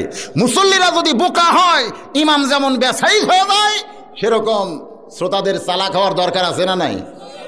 বাজানগণ, ওমর ফারুক যখন ওয়াজ করেন, পাগলের মতন সমস্ত সাহাবীরা ওয়াজ শুনতেছেন। এমন সময় মসজিদ নববীর ভিতরে একটা বেদুইন সাহাবী ঢুকতেছে। সমস্ত শ্রোতাকে একসঙ্গে ঢুকতে পারে? দুই একটা পরে আসে না? একটা বেদুইন সাহাবী মসজিদ নববীর ভিতরে ঢুকতেছে। আল্লাহর ঘর মসজিদে যখন কোনো বান্দা ঢুকতে চায়, নিজের ইচ্ছা মতো ঢোকা হবে না, ঢোকার সময় ডান পায়ে ঢুকতে হবে। জোরে কন, ঠিক কিনা? আপনি যদি মনে করেন আমার ইচ্ছায় আল্লাহর ঘরে ঢুকবো, এটা চলবে না। ঢোকার সময় তরিকা হলো ডান পায়ে ঢুকতে হবে, আর জবান খুলে একটা দোয়া পড়া লাগবে, আল্লাহুম্মা ফতাহলি আবওয়াবা রাহমাতিক। ডান পা দিয়ে এই দোয়া পড়তে পড়তে কেউ যদি আল্লাহর ঘর মসজিদে একবার ঢুইকা যায়, ওইটা শুধু আল্লাহর ঘর থাকবে না, ওইটা যেন আল্লাহ রহমতের কোল হইয়া যায়। আল্লাহ রহমতের কোলে শান্তি আছে না নাই? ছোট বাচ্চা যখন কান্দে, খালা যায় যদি কোলে নেয়, কান্দন থামে না বাড়ে? চাষি যায় যদি নেয়, কান্দন বেড়ে যায়। তোমরা যতই কোলে নাও, সন্তান কান্দন থামাবে না। মা দরদি দৌড়ে গিয়া কোলে নিয়ে যখন বুকের সঙ্গে মুখ ঠেকায় দেয়, সঙ্গে সঙ্গে সন্তানের কান্না থেমে যায়। আল্লাহর ওলি ইমাম গাজ্জালী বলেন, মায়ের কোলে সন্তান যেমন শান্তি পায়, তার চাইতে কোটি কোটি গুণ শান্তি একজন মুসল্লি আল্লাহর ঘর মসজিদে পায়। অথচ সেই মসজিদে আমরা অনেক মুসল্লি শান্তি পাই না। জুমার দিনে দেখবেন ইমাম সাহেব একটু ওয়াজ করবে, খুতবা দিবে, সামনের দিকে তাকায় দেখে মুসল্লিরা তিন দল। কয় দল? একদল গালে হাত দেওয়া আছে, আর একদল হাঁটুর মধ্যে কাল্লা মারছে, আর একদল সামনে কাতারে বসে খালি এরকম করতেছে। এরকম আছে না নাই? ইমাম কয় সর্বনাশ, যে হারে মুসল্লির সাইজ, আমি কি ওয়াজ করব? কারণ শ্রোতার সাইজ দেখে তো বক্তার ওয়াজ। এ সময় আপনারা যদি ঘুম টুম পাড়েন, চোখ যদি এরকম করেন, তো আমার ওয়াজ শেষ। শ্রোতা দেখে বক্তার ওয়াজ হয় না। তো ইমাম সাহেব দেখতেছে কি ওয়াজ করব, মুসল্লিরা সব বেসাইজ, রাগ করে বলতেছে, ও মুসল্লি ভাই, মসজিদে আইসা এরকম ঘুমটুম পাড়া জায়েজ নাই, একটু চেতন থাকেন, আমার ওয়াজটা শোনেন। এক মুসল্লি খাড়া হয়ে বলতেছে, হুজুর আপনি নামাজ পড়ে 1000 টাকা মাস পান, আপনার পিছনে নামাজ পড়ে আমরা 1 টাকাও পাই না। কমিটির উচিত হলো ইমামকে যদি 1000 টাকা মাস দেয়, মুসল্লিকে অন্তত 200 টাকা মাস দেওয়া দরকার। খালি ইমামের বেতন, মুসল্লির বেতন নাই। এজন্য আপনার ইচ্ছা মতো আপনি ওয়াজ করেন, আমাকে ইচ্ছা মতো আমরা যা ইচ্ছে তাই করি। ইমাম কয় আসল জায়গায় হাত মারছে রে। এই জন্যই মমতাজ পাগলি কি কয় জানেন? মমতাজ পাগলি, ইমামেরা নামাজ পড়ায়, নিজে নামাজ পড়ে না, কাল হাসরে কি জবাব দিবা, ওরে ইমামের কারখানা, ইমামেরা নামাজ পড়ায়, নিজে নামাজ পড়ে না। কি মারফতের পেঁয়াজ মারছে মমতাজ, কে মারছে? হায় হায় হায়, সব ইমামক ধরছে, এরা নাকি খালি নামাজ পড়ায়, নামাজ পড়ে না। কে রে ইমাম, সারা জীবন নামাজ কাজা করলি, খালি নামাজ পড়াইলি, পড়বি কতদিন? রে আল্লাহর বান্দারা, খুব খেয়াল করে শোনা লাগবে। যে কথা বলতে চাই, ইমাম সাহেব যখন মুসল্লির মুখ থেকে এমন কথা শুনেছে, আর কিছু বলার উপায় আছে? ইমাম দেখতেছে এই মুসল্লি করুক, আর ওয়াজ শোনানো যাবে না, এরা বেসাইজ হয়েছে। ধরে কোন কি সাইজ? তখন বলতেছে, বাবা ওই যে মসজিদের কোনায় একটা বুড়া মানুষ বসে বসে নামাজ পড়তো, এই বুড়াটা আসে নাই কেন? তার কি অসুখ করছে? এক মুসল্লি বলে, কি যে কোন হুজুর, ওই বুড়া কোদাল দিয়ে জমির আল কাটতিছে। হাই সর্বনাশ, যে মানুষ বৈশা বৈশা নামাজ পড়ে, সে মানুষ কোদাল দিয়ে কোনোদিন জমির আল কাটতে পারে? কয় বিশ্বাস না হলে নামাজ শেষ করে খবর নেন। ইমাম নামাজ শেষ করে মুরব্বীর বাড়ির যা ডাক দিতে, চাচ মিয়া বাড়িতে আছেন? বাড়ির চাচি বলতেছে, তোমার চাচা এখনো জমিতে আছে। জমির যায় দেখে সত্যই বুড়া কোদাল দিয়ে জমির আল কাটতেছে। আল কাটা বোঝেন না? ইমাম বলতেছে, মুরব্বী আজকে না জুমার দিন, জুমার নামাজের আজান হলো, ইজা নুদিয়া লিস-সালাতি মিন ইয়াউমিল জুমআ ফাসআউ ইলা যিকরিল্লাহ। জুমার নামাজের আজান দিলে দুনিয়ার সমস্ত কাজ কাম করা জায়েজ না হারাম? জোরে বলেন, জায়েজ না হারাম? তো জুমার নামাজ হয়ে গেল, আপনি জমির আল কাটতেছেন কেন? বলে, বাবা ইমাম, খালি তো নামাজ পড়ে খাও, তুমি তো আমাকে খোঁজ লিবা না। এই দেখো জমির সমস্ত আশেপাশে জমির আল কাটছে, আমার জমিটা ঘাসে ভরা, এই জন্য আল কাটতেছি। আল্লাহ যদি চায় সামনে জুম্মায় নামাজ পড়বো। বলে, আপনি মসজিদে গেলে বসে বসে নামাজ পড়েন, খাড়া হইয়া কোদাল দিয়ে জমির আল কেমনে কাটেন? বলে, বাবা মসজিদে গেলে আমি গাওয়াত বল পাই না বাবা, কিন্তু কাজে কামে বল পাই। মুরব্বী কি কয়? মসজিদে গেলে কি পায় না? নামাজে বল পায় না, কাজ কামত বল পায়। ইমাম বলতেছে, মুরব্বী আপনার মধ্যে ভূত ঢুকেছে, ভূত। যেদিন আপনি মরে যাবেন সেই দিনে বুঝতে পারবেন আপনার অবস্থাটা কি হয়। মুরব্বী চোখের পানি বের করে বলে, বাবা এমন কথা বলো না, আমার 4টা ছেলে আছে, আমি যদি মরে যাই ওরা এতিম হয়ে যাবে, ওদের সুখের জন্য আমি একটু দুনিয়ার কাজ কাম করি, আমি মরে গেলেও যেন আমার সন্তানেরা সুখে শান্তিতে থাকতে পারে। ইমাম রাগ করে কয়, মুরব্বী যেদিন আপনি মরে যাবেন সেদিন বুঝতে পারবেন আপনার ছেলেরা আপনার আপন কেউ নয়। মুরব্বী বলে, বাবা মরলে আবার বুঝবো কেমনে? মরলে কি আর বোঝা যায়? কি কন, মরলে বোঝা যায়? মুরব্বী বলতেছে, মরলে বুঝবো কেমনে? ইমাম বলতেছে, এটা আসল মরা না, আমি আপনারে শিখাই দিলাম ঠিক এইভাবে মরার অভিনয় করেন। কারণ দুনিয়াতে সব জায়গায় অভিনয় চলতেছে। চলতেছে কি চলতেছে না? ওয়াজেরও কিন্তু অভিনয় হচ্ছে, হচ্ছে না? হুজুর বক্তা রাসূলের না খাওয়ার ওয়াজ করছে, হুজুরের পেটে পাথর দেখাইছে, শ্রোতারাও কানছে, বক্তাও কানছে, কি কান্দার একটা মহড়া হয়ে গেল। ঘরের মধ্যে যায় দেখে বক্তা 2 তরকারি। কয় তরকারি? মুখ টেপা মাছ। এটা কি? কয় গোস্ত। এটা মাছ, ছোট মাছ নাই, ছোট মাছ নাই। কমিটির লোকেরা কয়, হাই সর্বনাশ, যে বক্তা রাসূলের পেটে পাথর বান্ধা দেখালো সেই বক্তা ঘরের মধ্যে এসে ফেরাউন হয়ে গেল। টেজে একরকম, ঘরের মধ্যে আর একরকম। আছে না নাই? আমি নিজে বক্তা, নিজের কথাটাই বলি ভাই, কু আনফুসাকুম, আগে আমারে বাঁচা লাগবে। ঢাকায় যায় যদি ওয়াজ করি, তোমরা নামাজ না পড়লে, একটা মানুষও নামাজ পড়তেছে না। নামাজ পড়ো বাবা, বলে হুজুর বাড়ি কোন জায়গায়? আমি বললাম বগুড়ার। বগুড়া সব লোক নামাজ পড়ে? তা তো পড়ে না। আগে বগুড়া তো ওয়াজ করেন, নিজের জেলাটাকে ওয়াজ করেন, ঢাকার পরেই করেন। নিজের বগুড়ায় এসে ওয়াজ করতেছি, তোমরা নামাজি না হলে ঢাকার লোকের আমার নামাজের ওয়াজ শুনতেছে না। কয় হুজুর বাড়ি কোন থানায়? কাহালু থানায়। সব লোক নামাজ পড়ে? তা তো পড়ে না। তো নিজের থানাটাকে ওয়াজ করেন। নিজের থানায় বলতেছি, তোমরা যদি নামাজি না হও, বাহিরে আমার ওয়াজ চলতেছে না। কয় হুজুর বাড়ি কোন গ্রামে? আমি কইলাম লোকনাথ পাড়া। আপনার পাড়ার সব লোক নামাজ পড়ে? তা তো পড়ে না। তো নিজের পাড়াটাকে ওয়াজ করেন। পাড়া এসে বলতেছি, তোমরা নামাজি না হলে আমার ওয়াজ কিন্তু বাহিরে চলতেছে না। বলে হুজুর আপনার বাড়ির সব লোক নামাজ পড়ে? আমি বললাম তা তো পড়ে। তো বাড়ি আগে ঠিক করেন, পাড়া পরে, আগে বাড়ি।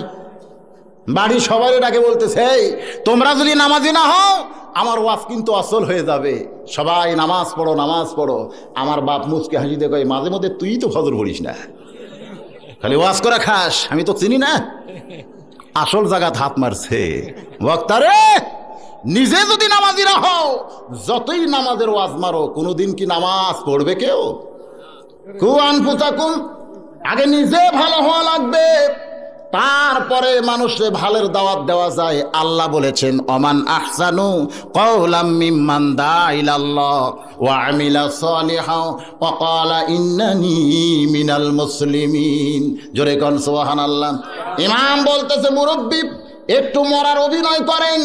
আপনার চারটা ছেলে আপনার সঙ্গে কেমন ব্যবহার করে নিজের চোখে একটু দেখেন। মুরব্বী বাড়ি গেছে সন্ধ্যাবেলায়, সকাল হইয়া যায়, ঘরের দরজা খুলতেছে না। বড় ছেলে দরজায় ডাকতেছে, ও বাবা, পূর্ব দিকে সূর্য উদয় হলো, আজকে আপনি কেন দরজা খুলতেছেন না? সমান তারে বড় ছেলে ডাকে। বাবা যখন দরজা খোলে না, জোরে ধাক্কা দিয়া ঘরের মধ্যে ঢুইকে দেখে বাবা ওড়ে তামানে চাদরে ঘুমায়া আছে। বাবার পা নড়াইতেছে, বাবা কথা বলে না। ছেলের বিশ্বাস হলো যে বাবাকে কোনোদিন ডাকা লাগে না, আজকে শুধু ডাকলাম না, দরজা ধাক্কা দিয়া দরজা খুলে বাবার পা নড়াইলাম। এরপরেও যখন বাবা কথা কয় না, বাবা তো আমার মরে গেছে। কি হয়েছে ভাই? ওরা কয়টা মরা দেখছে? কয়জন? জোরে সোরে আজান দিছে, আয় রে আয়, আর ঘরের বাহির থাকিস না, বাবা আমাকে রে মরে গেছে। তিন ভাই দৌড়ে আইছে, এখন ঘরের মধ্যে চারজন। ছোট ছেলে বলতেছে, ও বড় ভাইজান, ও বড় ভাইজান, এই বুড়ার বেটা মরছে মরছে, কিন্তু গন্ডগোল লাগা দিয়া মরছে। বড় ভাই কয়, কিসের গন্ডগোল? ভাইজান তুমি কি জানো না, জমি কিনা লাগতো 40 বিঘা, আমরা 10 বিঘা করে পাইতাম, কিন্তু বুড়ার বেটা 39 বিঘা জমি কিনে দিয়াই মরে গেল। কে বুড়া মরবো মর, জমি আর 8 বিঘা কিনে দিয়াই মর, আমরা 10 বিঘা করে পাইতাম, কোনো গন্ডগোল হতো না। আর এক ভাই বলতেছে, শুধু ঘরের দিক দিয়ে গন্ডগোল লাগাইনি এই বুড়া, শুধু জমির দিকটা গন্ডগোল লাগাইনি এই বুড়া, ঘরের দিক দিয়েও লাগাইছে। ঘর বানান লাগতো 8টা, 2টা করে পাইতাম, কিন্তু বুড়ার বেটা ঘর বানাইছে 7টা। কে বুড়া মরবো মর, ঘর আর একটা তৈরি করে দিয়াই মর। বড় ছেলে বলতেছে, আর কান্দা লাভ নাই, জমিও পাওয়া যাবে না, ঘরও পাওয়া যাবে না, যে ঘরে বুড়ার বেটা মরছে এই ঘর তোমরা কার ভাগে দিবা? তিন ভাই বলতেছে, আপনি যখন বড়, তাহলে আপনার ভাগেই তো আমরা এই ঘর দিবার চাই। বড় ছেলে বলতেছে, আমার ভাগে এই ঘর যদি তোমরা দিবার চাও, তাহলে মরা লাশ আমি বেশিক্ষণ ঘরে থাকতে দিব না, ঘর আমার দোসঙ্গা হয়ে যাচ্ছে। বুড়া কি মরছে? মরার অভিনয় করে সব শুনতেছে। এবার চাদর টান দিয়ে দেখি বুড়া মরছে মরছে, কিন্তু মরার সাইজ ভিন্ন, এইভাবে বেসাইজ হয়ে মরে আছে। ছোট ছেলে বলতেছে, ভাইজান জীবনে কত মরা দেখলাম, এরকম ভেটকির মরা তো কোনোদিন দেখিনি রে ভাই। ঘরের দরজা আঁটো সাঁটো, এই দরজা দিয়ে তো লাশ বের করা যায় না, দরজা কাটা লাগবে, না হয় দরজা ভাঙ্গা লাগবে। আর এক ভাই কয়, তুই তো দরজার দাম জানিস না, 800,000-এর কমে কোনো দরজা বাজারে পাওয়া যায় না, এ দরজা কাটবো না, এ দরজা ভাঙবো না, দরকার হলে বুড়ার হাত পাও ভাঙ্গা সোজা করব, কারণ মরার আগে দরজা দেখা মরা উচিত ছিল। কি দেখা মরা উচিত ছিল? আটো দরজার। বুড়া ওসার হয়ে বলো, আয়। এখন 4 ভাই এক দল। 4 ভাই কয় দল? আর কোনো দলাদলি নাই, কেউ দরজা ভাঙবে না, সবাই বুড়ার হাত পাও ভাঙ্গা সোজা করবে। 4 ভাই যখন বুড়ার দিকে আসতেছে, বুড়া মনে মনে কয়, আল্লাহ, মানুষ যখন আসল মরে তখন আজরাইল দেখে একটা, আর আমি মরার অভিনয় করে আজরাইল দেখতেছি 4টা। এ আজরাইল তো তুমি পাঠাওনি, এ আজরাইল তো আমার বাড়িতেই তৈরি হয়েছে। এখনো যদি আমি মরার ভান করে থাকি, এ আজরাইলগুলো তো আমারে ছাড়বে না। আর অভিনয় চলবে না, জোরে সোরে একটা চাড়া মারা লাগবে। জোরে কন কি মারা লাগবে? মুরব্বীর হাতটা এরকম ছিল, যদি এভাবে ঘুরাই, বলেন তো চার চল ঘরের মধ্যে থাকবে না দৌড় মারবে? পরের জায়গা পরের জমি ঘর বানায় আমি রই, আমি তো সেই ঘরের মালিক নই। জমিদারের ইচ্ছা মতো দেই না জমি চাষ, তাই তো ফসল ফলে না রে দুঃখ 12 মাস। আমি খাজনা পাতি সবই দিলাম, তবু জমি হয় যে নিলাম। এই দুঃখের কথা কারে কই? পরের জায়গা পরের জমি ঘর বানায় আমি রই, আমি তো সেই ঘরের মালিক নই। চার ছেলে যে কর্মসূচি নিছিল, এটা ন্যায় না অন্যায়? এখন গাঁৱত কি আর বল আছে? চারজন চারদিকে দৌড় মারছে আর বুড়ে গেছে ইমামের কাছে, হুজুর আপনি যা কইছেন তাই ঠিক। ছেলেদের ঝোঁকের জন্য জুমার নামাজ বাদ দিয়ে আল্লাহর সঙ্গে গাদ্দারি করে জমির আল কাটছি। হুজুর আপনি যা কইছেন সব ঠিক, ওরা আমার আপন কেউ না। ইমাম বলতেছে এটা আমি বলি নাই, আল্লাহ বলেছে, ইয়া আইয়ুহান নাসু তাকু রাব্বাকুম ওয়াখশাউ ইয়াওমান লা ইয়াজি ওয়ালিদুন আন ওয়ালাদিহি। মানুষের সেই দিনকে তোমরা ভয় করো যেদিন পিতা পুত্রকে চিনবে না, পুত্র তার পিতাকে চিনবে না। সেদিন আমাদের সামনে আসে না নাই? সেই দিনকে সামনে নিয়ে আজকের ওয়াজ শুনতে হবে ভাই। ওমর ফারুক যখন ওয়াজ করতেছেন, সাহাবীরা যখন পাগলের মতন ওয়াজ শুনতেছেন, এমন সময় একজন বেদুইন সাহাবী, ধরে কন কি সাহাবী, মসজিদ নববীর ভিতরে ডান পা দিয়া এই দোয়াটা পড়ে ঢুকেই দেখে ওমর ফারুক ওয়াজ করতেছে আর সাহাবীরা পাগলের মতো শুনতেছে। খুশি হয়ে জোরে সোরে একটা সালাম দিছে। কি দিছে? আসসালামু আলাইকুম ইয়া সাহাবে রাসূলুল্লাহ সাল্লাল্লাহু আলাইহি ওয়াসাল্লাম। হে আল্লাহর নবীর সাহাবী, তোমাদের সবার প্রতি আল্লাহর রহমত বর্ষিত হোক। আপনারা তো সুবহানাল্লাহ কইলেন, কিন্তু একটা সাহাবীও সালামের উত্তর দিচ্ছে না। বেদুইন সাহাবী ভাবলো সালাম দেওয়া হলো সুন্নাত, আর উত্তর দেওয়াটা কি? ওয়াজিবের দাম বেশি না সুন্নতের দাম বেশি? সব ইবাদতের মধ্যে ওয়াজিবের দাম বেশি হলেও সালামের ক্ষেত্রে সুন্নতের দাম বেশি, ঠিক না? কারণ কেউ যদি সালাম দেয় 90টা নেকি পায়, আর কেউ যদি ওয়ালাইকুম সালাম ওয়াজিব আদায় করে নেকি করায়, তাহলে যার সওয়াব বেশি তার দাম বেশি না? সালামের ক্ষেত্রে কার দাম বেশি? সুন্নতের দাম বেশি। আজকে আমি এখানে এসে সুন্নত আদায় করে 90টা নেকি পাইছি, আর আপনারা ওয়াজিব আদায় করে নেকি কয়টা? আপনার আমার চাইতে বেশি না কম? এখন যদি সমান হবার চান কিছু করার আছে নাই? জোরে সোরে একটা দেন। ওয়ালাইকুম আসসালাম ওয়া রাহমাতুল্লাহি ওয়া বারাকাতুহু। এখন সমান হলো, লেভেলটা ঠিক হলো। আপনারাও 100 আমিও 100। কি ভাই, লেভেল ঠিক না হলে এরকম মানানসই হয় না। মাশাআল্লাহ মাশাআল্লাহ। বেদিন সাহাবী সালাম দিছে আর সমস্ত সাহাবীরা বসে আছে। ওমর ফারুক ওয়াজ করতেইছে। সাহাবী মনে মনে ভাবতেছে আমি গরিব মানুষ বলে আমার সালাম কি এদের চয়েস হলো না, জোরে সোরে আবার সালাম দেই। আসসালামু আলাইকুম ইয়া সাহাবে রাসূলুল্লাহ সাল্লাল্লাহু আলাইহি ওয়াসাল্লাম। সমস্ত সাহাবীরা বসে আছে, কেউ উত্তরও দেয় না। ওমর ফারুকও আওয়াজ ছাড়তেছে না। বেদুইন সাহাবী ভাবতেছে এরা কি কানে কম শুনতেছে নাকি? এবার সালামও দেবো, হাতের একটা ইশারাও মারবো। সালাম দেওয়ার বহু প্রসেস আছে না নাই?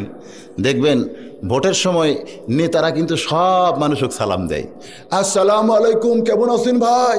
যে ভোট হয়ে নেতা হয়ে যায় তখন কোনো লোক যদি সালাম দেয় খালি মাথা ঝোঁকায় আর সামনে যায়, ওয়ালাইকুম কর টাইম নাই।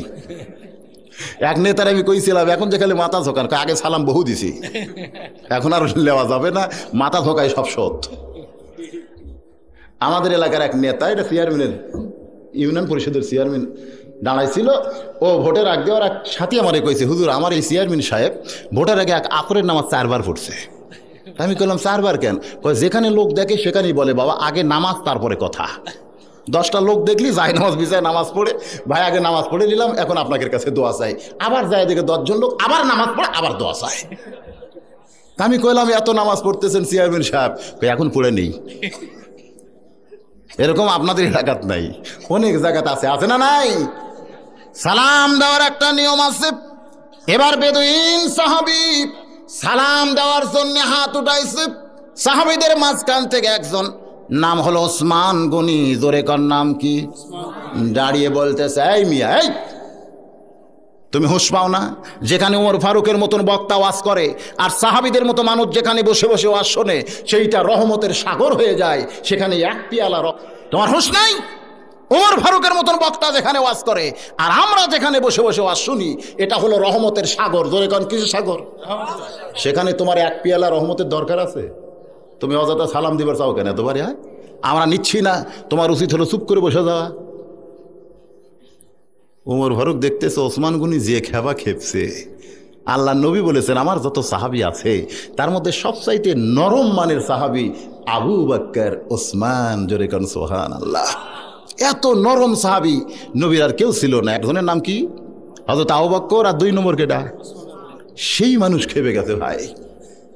ওমর ফারুক সমস্ত সাহাবীর দিকে তাকায়া আল্লাহর কোরআন থেকে তেলাওয়াত করলেন, আতিউল্লাহ ওয়া আতিউর রাসূল উলিল আমরি মিনকুম।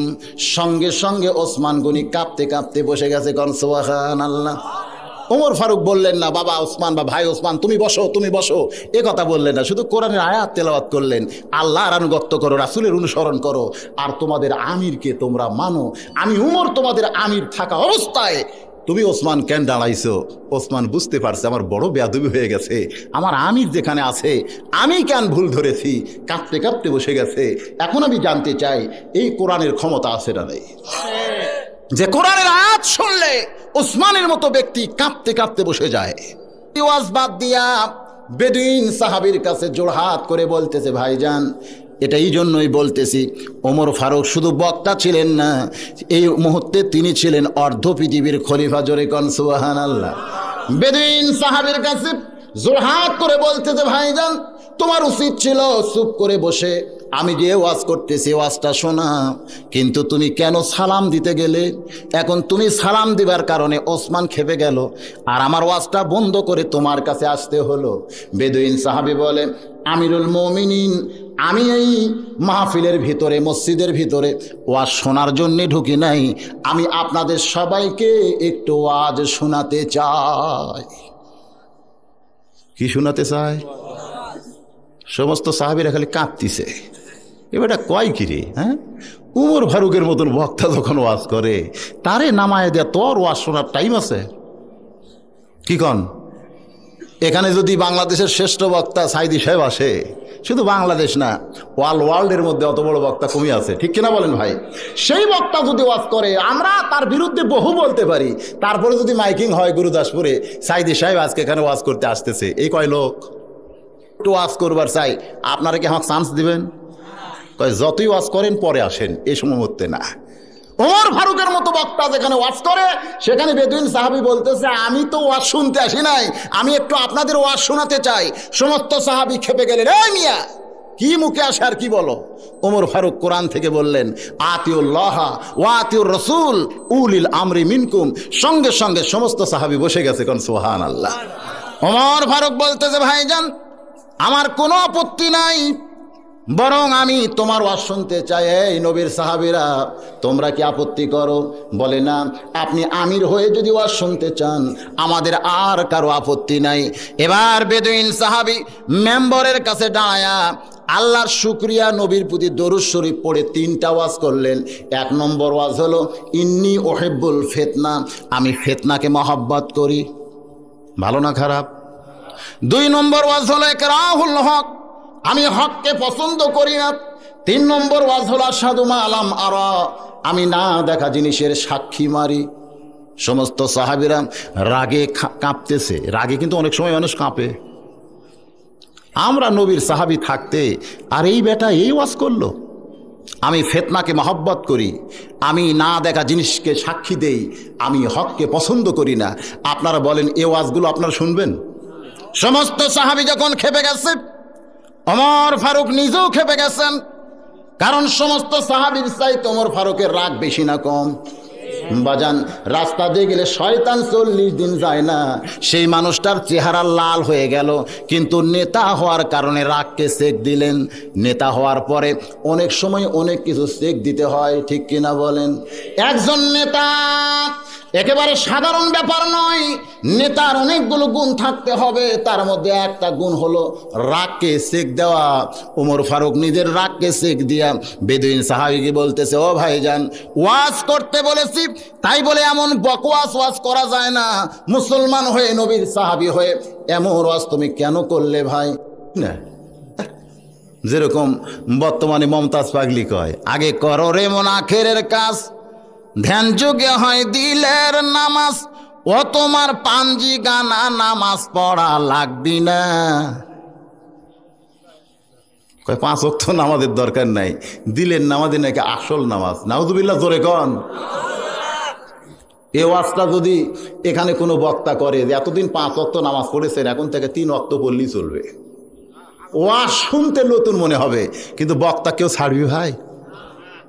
ওমর ফারুক বললেন, স্ক্রু ঢিলা হয়ে গেছে, পাগল হয়ে গেছে, পাগলকে আমি জেলখানায় বন্দি করব 3 দিনের জন্য। জোরে কন, কয়দিন?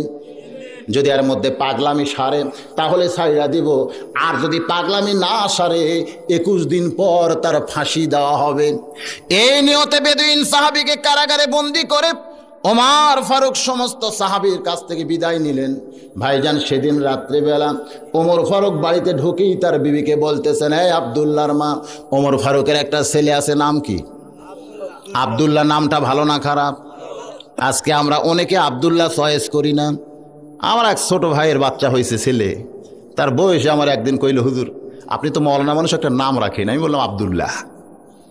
না, এটা ওল্ড মডেল, ওটা চলবি না, একটু রাঙে আসছে, ভালো নাম তোর নাই। কয়েকদিন পরে দেখলাম ওই ছেলের নাম রাখছে। আমি বলি, কি নাম? কয় রকি। ভালোই নাম রাখছে, এটা আপ টু ডেট নাম।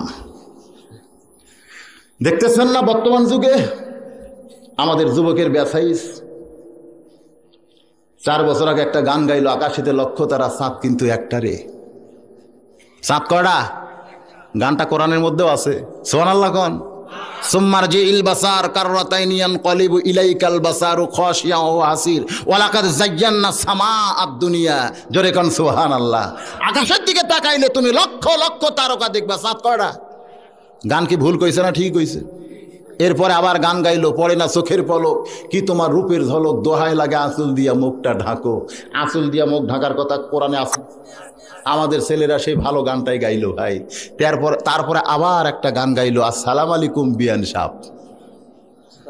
আর্ধেক ভালো আর্ধেক খারাপ, কারণ সালামের কথা কোরআনে আছে, সালামুন আলাইকুম তিবতুম ফাদখুলুহা খালিদিন। জোরে কোন সুবহানাল্লাহ। কিন্তু কারে দেওয়া লাগবে এইটা ভুল করছে। দেওয়া লাগবে ইমামরে, দেওয়া লাগবে মুন্সিরে, দেওয়া লাগবে মুয়াজ্জিন, দেওয়া লাগবে বাপ মা, কিন্তু বাদ দিয়ে দিছে বিয়ানক। তাও তো অর্ধেক ভালো অর্ধেক খারাপ ছিল। এরপরে আবার শুরু করছিল, ফাটা যায় ফাটা যায়, জোড়া দেওয়ার বুদ্ধি নেই। গানের দিক দিয়ে কি আস্তে আস্তে ছেলেরা ভালোর দিকে যাচ্ছে না খারাপের দিকে? পোশাকের দিক দিয়ে 5 বছর আগে আপনারা একটা ফুল প্যান্ট দেখছেন, উপর দিকে ঢিলা নিচের দিকে টাইট, নাম দিয়েছিল পায়জামা প্যান্ট।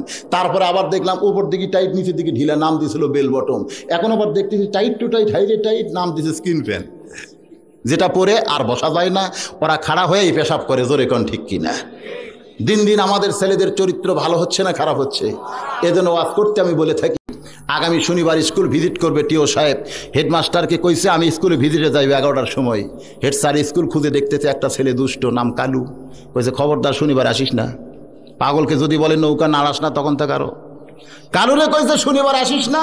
ও শনিবারে সবার আগে স্কুলে আইছে, আইসা থেকে দরজা খোলে নাই, ও জানলা দিয়ে ক্লাস 5 পড়ে ঢুকছে, সিট বেঞ্চের নিচে শুয়ে আছে।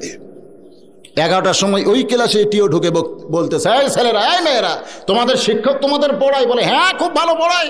তাহলে বলো তো একই জিনিস বিভিন্ন জায়গায় বিভিন্ন নাম, জিনিসটা কি? উত্তর শুধু টিও জানেন, উত্তর হবে নদী। উত্তর কি হবে? এক জায়গায় পদ্মা, এক জায়গায় মেঘনা, এক জায়গায় যমুনা। নদী এক এক জায়গায় এক এক নামে প্রকাশ পাইছে, ঠিক কিনা বলেন? টিও বলতেছে একই জিনিস বিভিন্ন জায়গায় বিভিন্ন নামে প্রকাশ পাইছে, জিনিসটা কি কও?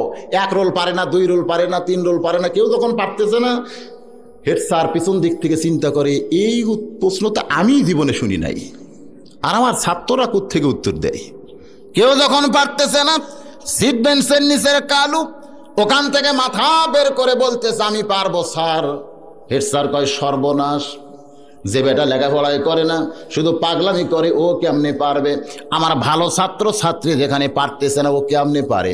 ওরে নিষেধ করছিলাম, আইলো কেন রে? কেউ বলতেছে এই বাবা তুমি যদি পারো তো নিচে কেন বের হও বের হও। চাইরা চুলে বের হয়েছে। কেউ বলতেছে বলো তো বাবা একই জিনিস বিভিন্ন জায়গায় বিভিন্ন নাম, জিনিসটা কি? বলে খুব সহজ স্যার। হেড স্যার কয় সহজ? কেউ পারতেছে না, বেটা কয় সহজ। কেউ বলতেছে সহজ তাহলে বলো। কালু বলতেছে এটা হলো মাথার চুল। কেউ চমকে উঠছে, সর্বনাশ, আমি জানি নদী আর এই বেটা কয় চুল। একটু নিচে নামলি চোখের ভুরু, একটু নিচে নামলি মোষ, একটু নিচে নামলি দাড়ি, একটু নিচে নামলি সিয়ারি। হেড স্যার জোর হাত করে বলতেছে বাবা কালু রে আর একটু নিচে নামিস না। যদ্দূর পর্যন্ত নামছিস বাবা এখনো ভদ্র সমাজে বলা যায় কাপড়ে চুপড়ে নামলে কিন্তু বিপদ হয়ে যাবে রে বাবা, আর নিচে নামিস না। আমাদের যুবকেরা নামতে নামতে ফাটা যায় নামতে নামতে খাড়া হয়ে পেশাব করা শুরু করছে। এই যুবকদেরকে আরো নিচে যদি নামতে দেন এ সমাজ একদিন ধ্বংস হবে, ঠিক কিনা বলে? তাই যুবকদের লক্ষ্য করে বলতেছি বাপজানেরা এই মুহূর্তেই ভালো হওয়া লাগবে। হাসরের ময়দানে কোনো বান্দা যখন আল্লাহর সামনে দাঁড়ায় যাবে আল্লাহ বলবেন তোমার শৈশবকাল বুড়াকালের কোনো হিসাব লাগবে না, তোমার যৌবনকালের হিসাব দিয়া তুমি জান্নাতে চইলা যাও। এ হাদিস দ্বারা বোঝা যায় যৌবনকালটাই আল্লাহর কাছে ওয়াকফ করে দেওয়া লাগবে। জোরে কোন ঠিক কিনা ভাই? যে আওয়াজ করতেছিলাম ওমর ফারুক বেদুইন সাহাবীকে কারাগারে বন্দি করে রাত্রিবেলায় তার বউকে ডাকতেছে কি বলে? আব্দুল্লাহর মা। আমরা এরকম ডাকি না? নিজের বিবিকে নাম ধরে ডাকি নাকি? নিজের একটা ছেলে থাকলে বড় ছেলে মেয়ে হোক যেটাই হোক ফাতেমার মা কিংবা আব্দুল্লাহর মা। আর কতকগুলা মডার্ন বউক নাম ধরে ডাকে রোকেয়া, রহিমা। ও বউ আর বলতেছে এসটি, তা আবার হা করে কয়, কারণ মুখের উপরে যে ঠোঁট পালিয়ে দিছে এখন যদি আসতে যে কবার যাইলে এবড়া থেবড়া হয় এজন্য ফাঁক করে কয় এসছি। আরে একটু জলদি আসো না। আরে বাবা যাচ্ছি তো। স্বামীকে আবার বাবাও কয়। এগুলো নাকি মডার্ন ভাষা। জোরে কন কি ভাষা রে আল্লাহর বান্দারা? এভাবেই ডাকতে হয়। উমর ফারুকের জীবনী থেকে পাওয়া গেছে তার বিবিকে ডাকতেছে আব্দুল্লাহর মা। বিবি বলতেছে স্বামী গো কি বলতে চান? বলে আমার পেটে একটু ক্ষুধা লাগছে। অর্ধ পৃথিবীর খলিফার পেটেও ক্ষুধা লাগছে। কারণ সুবহানাল্লাহ, তড়ি ঘড়ি কি খাবার দেওয়া যায় না? সঙ্গে সঙ্গে সামনে খাবার দিছে জবের আটার শুকনা রুটি আর খুরমা খেজুরের হালুয়া। আমাদের মতো মৌলবীদেরকে যেমন তেমন খাবার দিলে আমরা খুশি না বেজার? বাজান রে, অর্ধ পৃথিবীর খলিফার সামনে জবের আটার শুকনা রুটি আর খুরমা খেজুরের হালুয়া। ওমর ফারুক মুচকি হাসি দিয়ে দোয়া পড়তেছেন আল্লাহুম্মা বারিক লানা। সবাই পড়েন আল্লাহুম্মা বারিক লানা ফিমা রাযাকতানা ওয়া কিনা আযাবান্নার। যখন আল্লাহর রিজিক সামনে আসে এ দোয়া পড়ার দরকার আছে না নাই? ওমর ফারুক দোয়াটা পড়ে বিসমিল্লাহ আলা বারাকাতিল্লাহ বলে রুটি ছিঁড়ে হালুয়া নিয়া যখন মুখে দিতে যাবেন এমন সময় কে যেন বলতেছে ওমর রে তোমার পেটে ক্ষুধা লাগছে আর তুমি খাইতেছ, কিন্তু যাকে কারাগারের মধ্যে বন্দি করে রাখছো সে খাইছে কিনা একটাবার খবর নিছো? নেতা কারে কয় রে মুসলমান? ইসলামী আদর্শের নেতা কারে কয়? কে যেন দূর থেকে বলতেছে তোমারে ক্ষুধা লাগছে আর তুমি খাইতেছ, যারে কারাগারে বন্দি করছো সে খাইছে কিনা একটা আবার খবর নিছো? ওমরের হাতটা থরথর করে কাঁপতেছে। রুটির জায়গায় রুটি পড়ছে, হালুয়ার জায়গায় হালুয়া পড়ে গেল। এটা টোপলা করে গভীর রাতে হযরত ওমর যাকে কারাগারে বন্দি করেছে তার দরজায় গিয়া এতিমের মতো ডাকতেছে ভাইজান এই যে তোমার জন্য খাবার আনছি রে ভাই। বেদুইন সাহাবী মুস্কি হাসি দিয়া বলতেছে নেতা যদি ভালো হয় কারাগারের মধ্যেও খাবার পাওয়া যায়, কিন্তু নেতার ভাগ্যে খাওয়া নাই। মারাত্মক একটা কথা বলেছে, নেতা যদি ভালো হয় কারাগারের মধ্যেও খাবার পাওয়া যায়, কিন্তু নেতার ভাগ্যে। আমাকে বাংলাদেশের নেতাদের সাইজ দেখছে, বুক এক জায়গা, পেট এক জায়গা, এক জায়গা বুক এক জায়গা পেট। দুই নেতা যদি কোলাকুলি করবার চায় জীবনেও বুক ঠেকাবার পারবে না ভাই, কারণ দুই পেট লাগার পরে মাঝখানে 1.5 হাত ফাঁক হয়ে যায়। কয় হাত ফাঁক হয়? কারণ দুই পেট লাগছে তো, বুকের সঙ্গে বুক ঠেকান খুবই কঠিন। ওমর ফারুক চোখের পানি নিয়ে কাঁদতে কাঁদতে বাড়িতে চলে আইলেন। নিজের ঘরে যখন ঘুমাইতে চাচ্ছেন, এমন সময় বিবি বলতেছে, স্বামী গো আপনি কি খাবেন না? ওমর ফারুক চমকে বললেন, তুমি তো আমারে খাবার দিছো। বলে, আমি আপনারে ছাড়া কোনোদিনও খাই না, আর আপনারে খাবার দেওয়ার পরে আমি দূরে বসে আপনার খাওয়াটা দেখি। কোন সুবহানাল্লাহ। ওমর ফারুকের বিবি বলতেছে, স্বামী রে, এত বছর হলে আপনার সংসার করি, আজ পর্যন্ত আপনি খানার দোষ ধরলেন না। আপনার সামনে যেটাই দেওয়া হয় ওইটা আল্লাহর শুকরিয়া আদায় করে খাওয়ার পরে 2 হাত তুলে আপনি দোয়া করেন, আল্লাহ এত কষ্ট করে আমার বিবি রুটি তৈরি করে, হালুয়া তৈরি করে আমার সামনে দেয়, আমার বিবিরে তুমি জান্নাত দিয়া দিও। আপনি শুধু নেতা হিসাবে ভালো না, আপনি স্বামী হিসাবেও ভালো। সুবহানাল্লাহ। নিজের বিবি বলতেছে, আপনি এমন একজন মানের স্বামী, এতদিন হলে সংসার করি, কোনোদিন আপনি খানার দোষ ধরলেন না, বরং খাওয়ার পরে দোয়া করেন, আল্লাহ আমার বিবিরে তুমি জান্নাত দিয়ে দাও। আল্লাহ, যে বিবি এত কষ্ট করে আমারে পাক করে দেয়, আমরা কি কোনোদিন এরকম দোয়া করছি ভাই? হ্যাঁ, কি স্বামী হয়েছি আমরা। বাড়ির জায়গায় পাঁচ তেল দে, স্বামীর পায়ের তলে বইয়ের বেহেস্ত, বউ সমানে পাঁচ তেল দে, ফাটা পাঁত। ফজরের নামাজ পড়া দোয়া করতেছে, আল্লাহ আমি বেহেস্ত চাই, বেহেস্তের মধ্যে হুর চাই। বউ কই ক্যারে, পাঁচ তেল দিয়ে দিলাম আমি, আর হুর চাই। নামাজ শেষ হলে বলতেছে, স্বামী হুর কি? কই হুর হলো সুন্দরী নারী, তোর মতন বেসাই জানা। দুনিয়া তো তোর পাই আমি ঠকছি, মরার পরে ঠকবার চাই না, এজন্যই বেহেস্ত চাই, আল্লাহ যেন বেহেস্ত হুর দেয়। বউ কই আই রে, ফাটা পাঁচ তেল দে দেই, তারপরে হুর চাই। বাহিরে যায় দোয়া করতেছে, আল্লাহ আমার স্বামীরে তুমি বেহেস্ত দিও না, কারণ ও বেহেস্ত পাইলে হুর নিয়ে পাগলা হবে, আমারে ভুলে যাবে, দরকার নাই, আমরা 2 জনে একসঙ্গে জাহান্নামত থাকবার চাই। স্বামী রাগ করে কয়, তুই যতই দোয়া কর, দোয়া কবুল হবে না, বেহেস্তের চাবি আমার হাতত। কারণ আজ সালাতু মিফতাহুল জান্নাহ, নামাজ হচ্ছে বেহেস্তের চাবি। নামাজ পড়ছি, চাবি আছে আমার কাছে, তুই যতই গড় দোয়া কর কাম হবে না। বউ দেখতেছে দোয়া দিয়ে যখন কাম হবে না, তখন আমি কেন ওর ধান্দাই। ও নামাজ পড়ে জোরে সরে গায়, আল্লাহ আল্লাহ তুমি আমারে বেহেস্ত দিও, আল্লাহ বেহেস্তের মধ্যে হুরা দিও। স্বামী কয়, কে রে হুরা আবার কি? কয়, সুন্দর যুবক, তোমার মতন পাও ফাটা না, তুমি শীতের রাত্রে লেপো ছিড়ছো, আমার পাও ছিড়ছো। দুনিয়ার ঠকছি ঠকছি, মরার পর আর ঠকবার চাই না। আপনারা কোন স্বামী স্ত্রীর মহব্বত বাড়বে না কমবে? ওমর ফারুকের বিবি, স্বামী গো কোনদিন আপনার দোষ ধরা দেখলাম না। আবার খাওয়ার পরে 2 হাত তুলে দোয়া করেন, আমার বিবিকে তুমি জান্নাত দিও। সেই স্বামীরে ছাড়া বিবি কোনোদিন খাইতে পারে না। আপনারটা না হয় আপনি টোপলা করে কারে যেন দিয়াইলেন, আমার খাদ্যটা আছে, আসেন আমরা 2 জন মিলে খাবার চাই। ক্ষুধার পেটে কি রাগ আছে ভাই? ওমর ফারুক বিবির দাওয়াত পাইয়া খুশি হয়ে যখন খাবার চাই, বিবির খাদ্যটা 2 জন মিলে খাইতে চায়, দোয়া দরুদ পড়ে রুটি ছিঁড়ে যখন মুখে দিতে যাবে, এমন সময় কে যেন বলতেছে, ওমর তোমারে ক্ষুধা লাগছে আর তুমি খাইতেছো, যারে কারাগারে বন্দি করেছো তার বাড়ির খবর না নিয়ে তুমি কেমনে খাও? কারণ সে যদি বাড়ির কর্তা হয়, আর যদি অভিভাবক কারাগারের মধ্যে বন্দি থাকে, তার অধীনস্থ বাড়ির খবর না নিয়ে তুমি কেমনে খাও? ওমর ফারুকের হাতটা থর থর করে কাঁপতেছে, রুটির জায়গায় রুটি পড়ছে, হালুয়ার জায়গায় হালুয়া পড়ে গেল। বিবি বলে, স্বামী গো এখন আপনি কেন কাঁদেন, কেন আপনার হাত কাঁপতেছে জানতে চাই।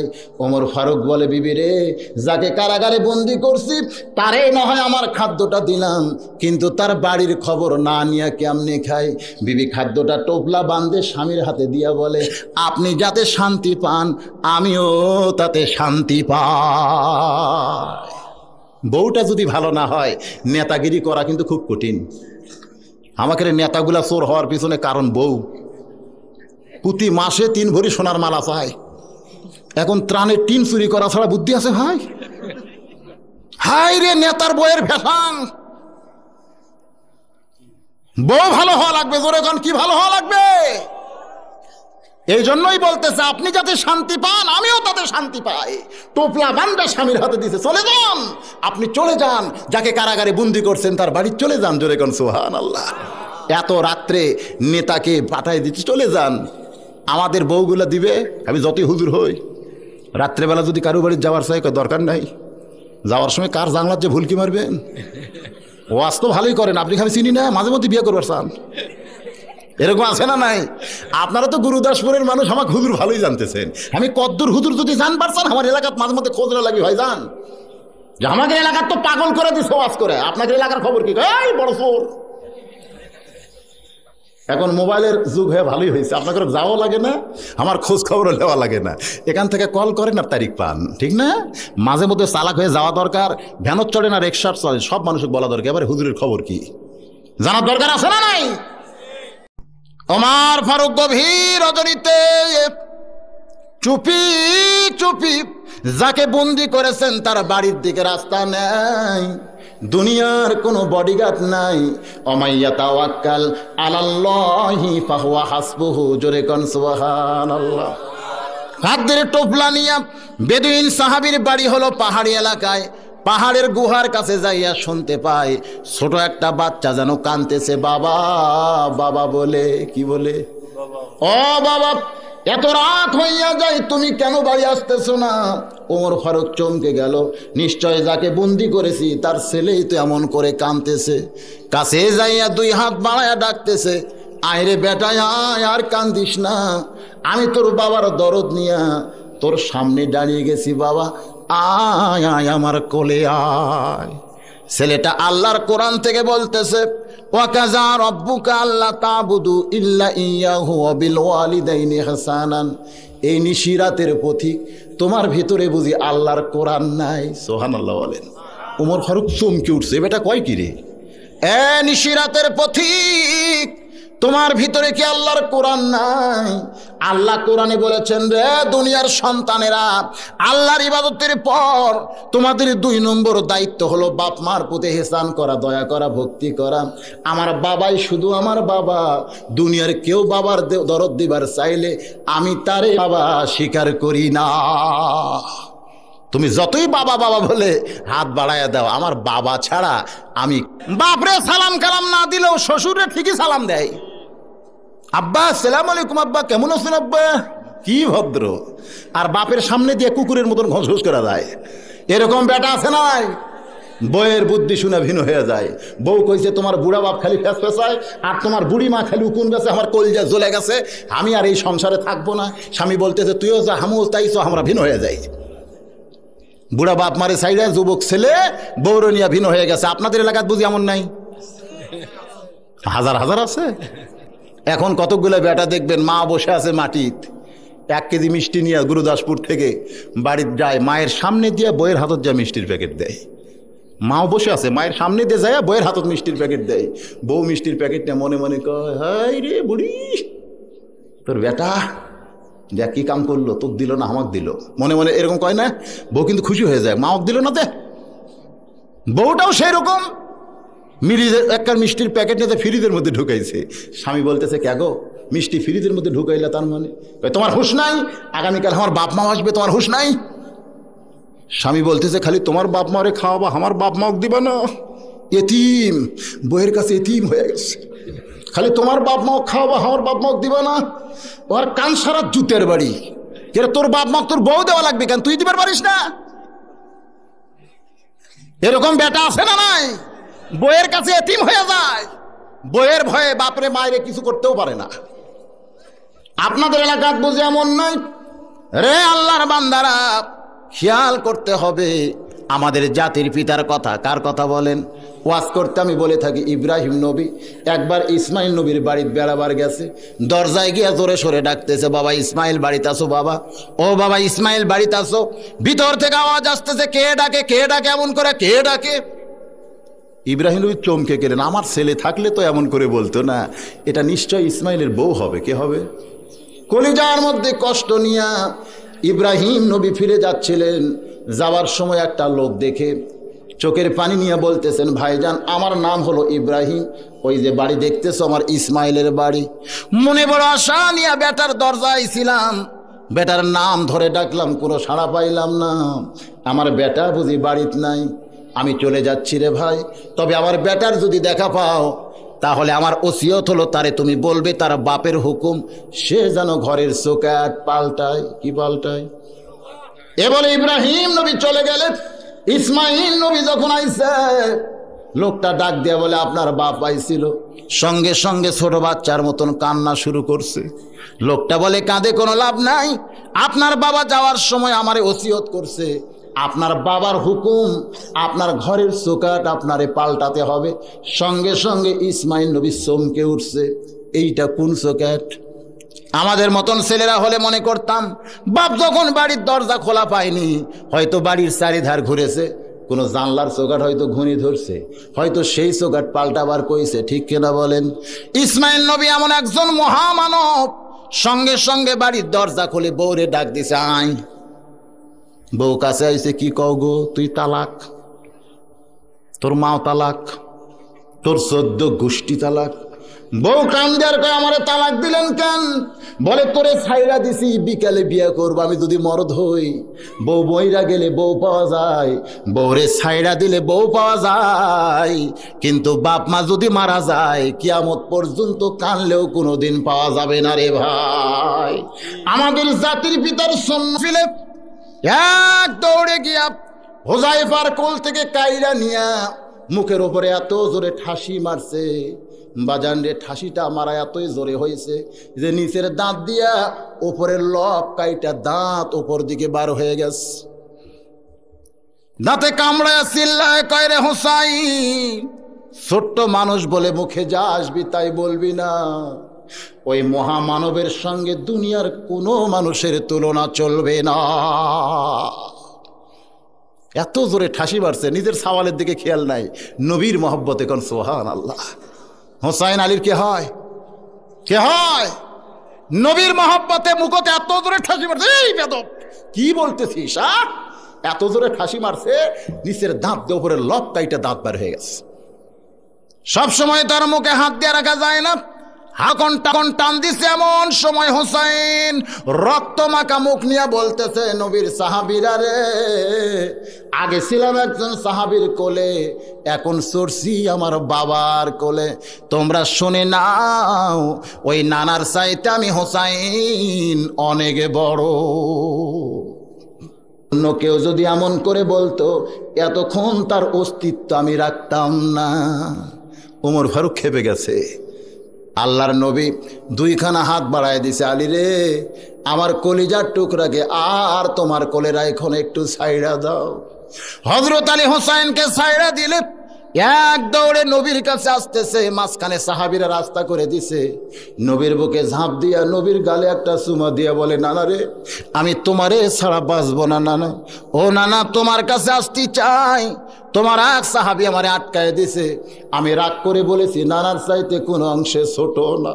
তোমার এক সাহাবী আমার নিষ্ঠুর বাবা আমার মুখে এত জোরে ঠাসি মারছে নানা, আমার মুখ গোটা রক্তে লাল হয়ে গেছে। এই কারণে আমি বলেছি নানার চাইতে অনেক বড়। তুমি কিছুই মনে করো না নানা, তুমি আমারে মাফ করে দাও। আল্লাহর নবী হোসেনের মুখের দিকে তাকায়া দুই চোখের পানি ছেড়ে ছেড়ে বলতেছে, হোসাইন রে আমি তোর কথায় কিছু মনে করিনি ভাই, কিন্তু সাহাবীরা আমাকে জীবনের চাইতেও ভালোবাসে, এই কারণেই তারা একটু খেপে গেছে। তুমি কেমনে বললে আমি নবীর চাইতে অনেক বড়? হোসাইন আল্লাহর নবীর গলা জাপটে ধরে বলে, নানা রে বুঝেছি তুমিও মন খারাপ করেছো, তবে শুনে নাও তোমার নাতি ছোট হতে পারে, হিসাব ছাড়া কথা কোনোদিন বলে না। ওমর ফারুক বলতেছে, হোসেন এই তুই ছোট মানুষ, তুই আবার হিসাবের জানিস কি? হোসেন বলতেছে, না না তোমার আর আমার মধ্যে কথা হয়, এই বেটা উমর খালি মাথা মারতেছে তার মানে। নবী বলতেছেন, এজলেসিয়া ওমর তুমি একটু বসো তো বাবা, আমি একটু হোসাইনের হিসাব শুনবার চাই। হোসাইন বলতেছে, আমার 1 নম্বর হিসাব তোমার বাপ আর আমার বাপ। তোমার সাহাবীদেরকে বলো এই দুইজনের মধ্যে কার বাপ বড়, কার বাপ?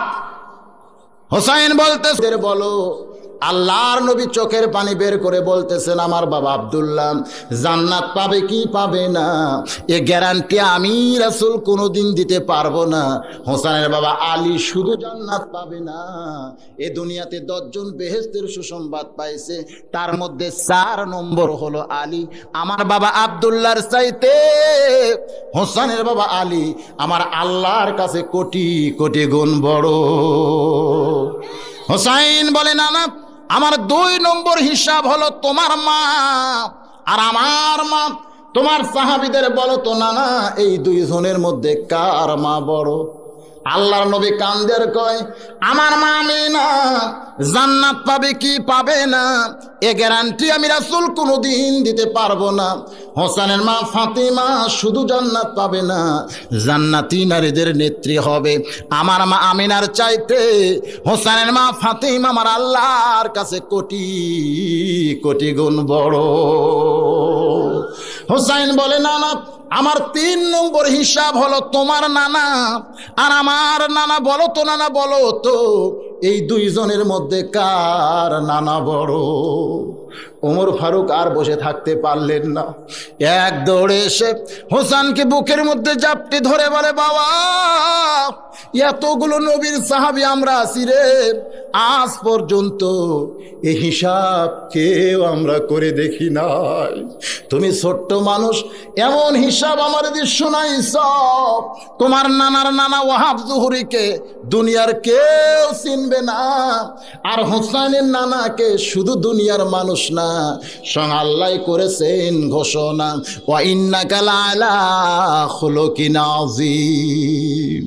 হোসাইন বলতেছে, নানার সাহাবীরা, বাপের দিক দিয়ে যদি আমি বড় হই, মায়ের দিক দিয়ে যদি আমি বড় হই, নানার দিক দিয়ে যদি বড় হয়, আমার নানাকে তোমরা বলো তো কোন দিক দিয়ে আমার চাইতে বড়? নবী আমার হোসাইনকে 2 হাতে আসমানের দিকে উঠায় বললেন, এ সাহাবীরা এখন দেখো তো কে বড়, হোসাইন না আমি? সব সাহাবী বলতেছে, হুজুর আপনার মাথার উপরে তো হোসেনের মাথা দেখা যায়। একটা সাহাবী বলতেছে, মাথা উপরে থাকলে কি হবে, পাও তো মাটিতে নাই। সেই সাহাবীর নাম হলো হযরত আলী। জোরে কোন কি? সমস্ত সাহাবীরা বলতেছে মাথা আপনার মাথার উপরে দেখা যায়, সব সাহাবীর এক কথা, কিন্তু আলী বলতেছে মাথা উপরে থাকলে কি পাও মাটিতে নাই।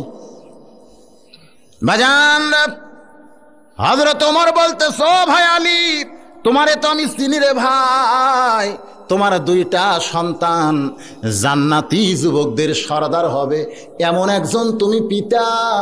যত নবী দুনিয়াতে আইছে আল্লাহর নবী বলেছেন কোন নবীর সন্তান জান্নাতি হতে পারে, তবে জান্নাতি যুবকদের সরদার হতে পারবে না। আর হযরত আলীর 2টা বেটায় জান্নাতি যুবকদের সরদার হবে। নবী হিসাবে আমি নবী বহু দিক দিয়ে সম্মানিত হয়েছি, কিন্তু বাপের দিক দিয়ে হযরত আলী আমার চাইতে বেশি সম্মানিত হয়েছে। এ ভাই আলী, তোমারে আমি চিনি, কারণ আল্লাহর নবী বলেছেন আদম থেকে আমি পর্যন্ত যত নবী আইছে দুনিয়ায়, নবীর বউয়েরা জান্নাতি হবে। জান্নাতি নারীদের নেত্রী কোন নবীর বউ হতে পারবে না। জান্নাতি নারীদের নেত্রী হবে আমার কলিজার টুকরা ফাতেমা। ওই ফাতেমার স্বামী যিনি, তিনি হলেন পৃথিবীর সব চাইতে দামি স্বামী। আলী বলতেছে, আমারে যদি এতই চিনেন তাহলে দরজাটা খুলে দিলেই হয়। বেদিন সাহাবীকে নিয়ে আমি তার সন্তানের হাতে তুলে দিতে চাই। ওমর ফারুক বলে, না, এমন মারাত্মক 3টা কথা বলেছে, আপনি যদি তার সাথে থাকেন আপনাকেও কারাগারের মধ্যে বন্দী করা হবে। কি করা হবে? আলী বলতেছে, ভাই ওমর, আপনি কি স্বৈরাচারী হবেন? ভাইজান, ওমর আর আলী এ মুহূর্তে যে অবস্থায় আছে, মনে হয় 2 জনের মধ্যে লাগবে ভাব। জোরে কান ঠিক কিনা? আমি কোরআন দিয়া 2 জনকে মীমাংসা করে একই প্ল্যাটফর্মে আনতে চাই, এবং আমরা সবাই এক দল হয়ে এই মাহফিল থেকে বিদায় নিবার চাই। আল্লাহ যেন তৌফিক দেয়। সবাই বলে আল্লাহুম্মা আমিন। আপনারা কি বাকি ওয়াজ শুনবার চান না? আমাকে অবশ্য বলছে, হুজুর কিছু রুই কাতলা আছে, চুঁচড়া মুচড়া সব শেষ, এখানে এখন এটা বন্ধ করে দেন, কিছু আদায় করা লাগবে মাদ্রাসার জন্য। কোরআন মোতাবেক সে বলেছে। ওমর ফারুক বলতেছে, ভাই আলী, আমি শুধু শাব্দিক অর্থ বিচার করেছি, আমি তো ভিতরে ঢুকে দেখি নাই, এই কারণেই তো তাকে পাগল বানায় কারাগারের মধ্যে রাখছি। কিন্তু লোকটা যে বলল ইকরাহুল হক, আমি হককে পছন্দ করি না, অথচ আল্লাহ কোরআনে বলেছেন ওয়াতাওয়াসাউ বিল হক, হকের প্রতি মানুষকে দাওয়াত দেওয়া লাগবে। আলী বলতেছে ভাই ওমর, তুমি কি আল্লাহর কোরআন পড়ো নাই? জাত সাকারাতুল মাউত হাক্কুন, প্রত্যেকটা মানুষের জীবনে মৃত্যু হক, এরপরে কেউ মৃত্যুকে পছন্দ করে না। লোকটা এই কারণেই বলেছে আমি হককে পছন্দ করি না, অর্থাৎ মৃত্যুকে আমি পছন্দ করি না। হযরত ওমর বলতে আলী রে, আমি শুধু শাব্দিকত্ব করেছি, আমি তোর ভিতরে ঢুকে দেখি নাই, যার কারণে তাকে পাগল বানাই আমি বন্দি করেছি। ভাই লোকটা দিয়ে কইল আশহাদু মা লাম আরাম, আমি না দেখা জিনিসের সাক্ষী মারি। আলী বলতেছে শুধু ওই লোকটাই কেন, আপনিও বলেছেন আশহাদু আল্লা ইলাহা ইল্লাল্লাহু ওয়াহদাহু লা শারীকা লা, আমরা কেউ আল্লাহরে দেখি না, তারপরে সব মুসলমান আল্লাহর সাক্ষী দেই। জোরে কোন ঠিক কি না? হযরত ওমর এক দৌড়ে কারাগারের দরজা খুলে বেদুইন সাহাবীকে বুকের মধ্যে জাপটে ধরে বললেন, ও বেদুইন সাহাবী ভাই, তোমার কথার শুধু বাহির দেখছি, ভিতরে আমরা ঢুকে দেখি নাই। আজকে আলীর দ্বারা আমরা ভিতরে ঢোকার দরজা পাইলাম। আমি আপনাদের বলতে চাই, এই কোরআন শরীফকে শুধু বাহির থেকে দেখার কোনো বুদ্ধি নাই। এই কোরআনকে যদি দেখতে চাই, তাহলে কোরআনের ভিতরে না আসলে আসল কোরআনকে কোনোদিন দেখা যাবে না। জোরে কোন ঠিক কি না? ঘরের দরজায় দাঁড়ায়া কেউ যদি বলে আমি গোটা ঘর দেখলাম, ও যেমন ভুল করেছে। দূর থেকে কোরআনকে দেখে যদি বলে আমি কোরআন পাইলাম, আমি কোরআনের পক্ষে হয়ে গেলাম, ও তেমনি ভুল করেছে। ভাই ঘরের ভিতরে ঢুকে যেমন ঘরের সব কিছু দেখে ঘর বিষয়ে জ্ঞান অর্জন হয়, আল্লাহর কোরআনকে তেমন হাতে নিয়া কোরআনের আয়াতে আয়াতে, কোরআনের পরতে পরতে নূর দিয়া নিজের জীবনকে হেদায়েতের জীবন বানায়া জান্নাতের মালিক হইয়া দুনিয়া ছাড়া যায়। জোরে কোন ঠিক কিনা? আল্লাহ যেন আমাদের সবাইকে সে তৌফিক দান করে। সবাই কোন আল্লাহুম্মা আমিন। সবাই ইস্তিগফার পড়েন, আস্তাগফিরুল্লাহ রব্বি মিন কুল্লি যামবি ওয়া তুবু ইলাইহি, আস্তাগফিরুল্লাহ রব্বি মিন কুল্লি যামবি ওয়া তুবু ইলাইহি। একজন 50 আর একজন 10, আর একজন আল্লাহর বান্দা একটা লিচুর চারা দিছে। হ্যাঁ, লিচুর চারা। আপনাকে এলাকার তো লিচুর আবাদ হয়, কি 100টা লিচু দেওয়া যায় না? ওয়ালাম ইয়াকুল্লাহু কুফুয়ান আহাদ, বিসমিল্লাহির রহমানির রহিম। মাশাআল্লাহ, এক লিখতেছে আর একটা 2000 কে দিল ভাই? লগদে লগদে মোহাম্মদ আলী ভাইজান আমার আর 1000, 3000 টাকা। সে ভাই 5000 পুরো দিল তো ভালো হয়। কয়েকজন 5000 দিল ভাই, কি 5-এর মধ্যে থাকবার পারে না? নগদই 2000 টাকা, বাকি 1000 আমরা এমনি দেয়ছো। মাশাআল্লাহ, 2000 টাকা বাকি 1000, সর্বমোট 3000 টাকা মোহাম্মদ আলী আল্লাহর নবীর ঘরে করছে দান। আল্লাহ দানকে কবুল করে জান্নাত ঘরের মালিক বানায় দেন। জোরে কোন আল্লাহুম্মা আমিন। একটু জোরে সরে বল আল্লাহুম্মা আমিন। ওই 1000 নগদ হলো। মাশাআল্লাহ, গুনতে কামা সাল্লাইতা আলা ইব্রাহিম ওয়া আলা আলি ইব্রাহিম ইন্নাকা হামিদুম মাজিদ। আল্লাহুম্মা বারিক আলা মুহাম্মাদ ওয়া আলা আলি মুহাম্মাদ কামা বারাকতা আলা ইব্রাহিম ওয়া আলা আলি ইব্রাহিম ইন্নাকা হামিদুম মাজিদ। আল্লাহুম্মা আমিন। রব্বানা আতিনা ফিদ দুনিয়া হাসানাতাও ওয়া ফিল আখিরাতি হাসানাতাও ওয়া কিনা আযাবান নার। আয় আল্লাহ তাআলা, এত রাত পর্যন্ত আপনার পাগল বান্দা বান্দিরা এই জান্নাতের বাগান থেকে আমি গুনাহগারের সঙ্গে আপনার রহমতের দরজায় ফকির হয়ে দোকানে হাত তুলেছি। আল্লাহ মেহেরবানি করে আজকের মাহফিলকে কবুল করে নেন। যে মাদ্রাসার উন্নতি কল্পে মাহফিল, এই মাদ্রাসাকে কিয়ামত পর্যন্ত কবুল করে নেন। মাহফিলের শুরু থেকে শেষ পর্যন্ত যত আলোচনা হয়েছে, মাঝে মাঝে দোয়া দরুদ পাঠ করা হয়েছে, আল্লাহ এর যা হাদিয়া মঞ্জুর করেন। সোনার মদিনায় নবী পাকের রওজা মুবারকে কবুল করেন। মদিনা কত সুন্দর নাম মদিনা। এই মদিনার মানুষটা যে কত সুন্দর, যার চাঁদ মুখটা দেখলে জাহান্নামের আগুন হারাম হয়ে যায়। মদিনায় যাওয়ার ক্ষমতা আমাদের হবে কি হবে না, ওই মদিনার মানুষটির মহব্বত কলিজার মধ্যে নিয়া কোনো একদিন স্বপ্নের ঘরে চাঁদ মুখখানা দেখার নসিব আমাদের দান করে দাও আল্লাহ। এই আল্লাহ তাআলা, ইমাম মালিকের বাড়ি ছিল মক্কায়, নবীর প্রেমে ছুটে গেলেন মদিনায়। যতদিন মদিনায় ছিলেন কোনোদিন জুতা স্যান্ডেল পায়ে দিলেন না। মদিনার মাটি নিজের গায়ে মাখতেন আর বলতেন, মদিনার মানুষ না হইয়া যদি তোর বুকের মাটি হইতাম, এ মদিনা মানুষ না হইয়া যদি তোর বুকের ধুলিকণা হইতাম। কানতে কানতে যখন বেহুশ হইয়া যায়, ওই বেহুশ অবস্থায় দেখতে পাই নবী আর রওজার ভিতরে নাই, ইমাম মালিকের শিয়রের পাশে বসা। আল্লাহর নবী মাথায় হাত দিয়ে বলে, আব্দুল মালিক, এই মদিনা একদিন ইয়াসরিব ছিল, মদিনা ছিল না। নবীকে কোলে নেওয়ার কারণে হয়েছে মদিনা।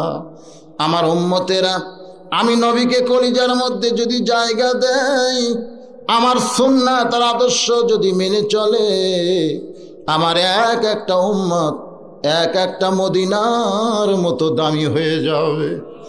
আল্লাহ তাআলা মদিনায় শুধু রাসূল নাই গো, আমাদের সে তৌফিক আমাদের দান করে দাও।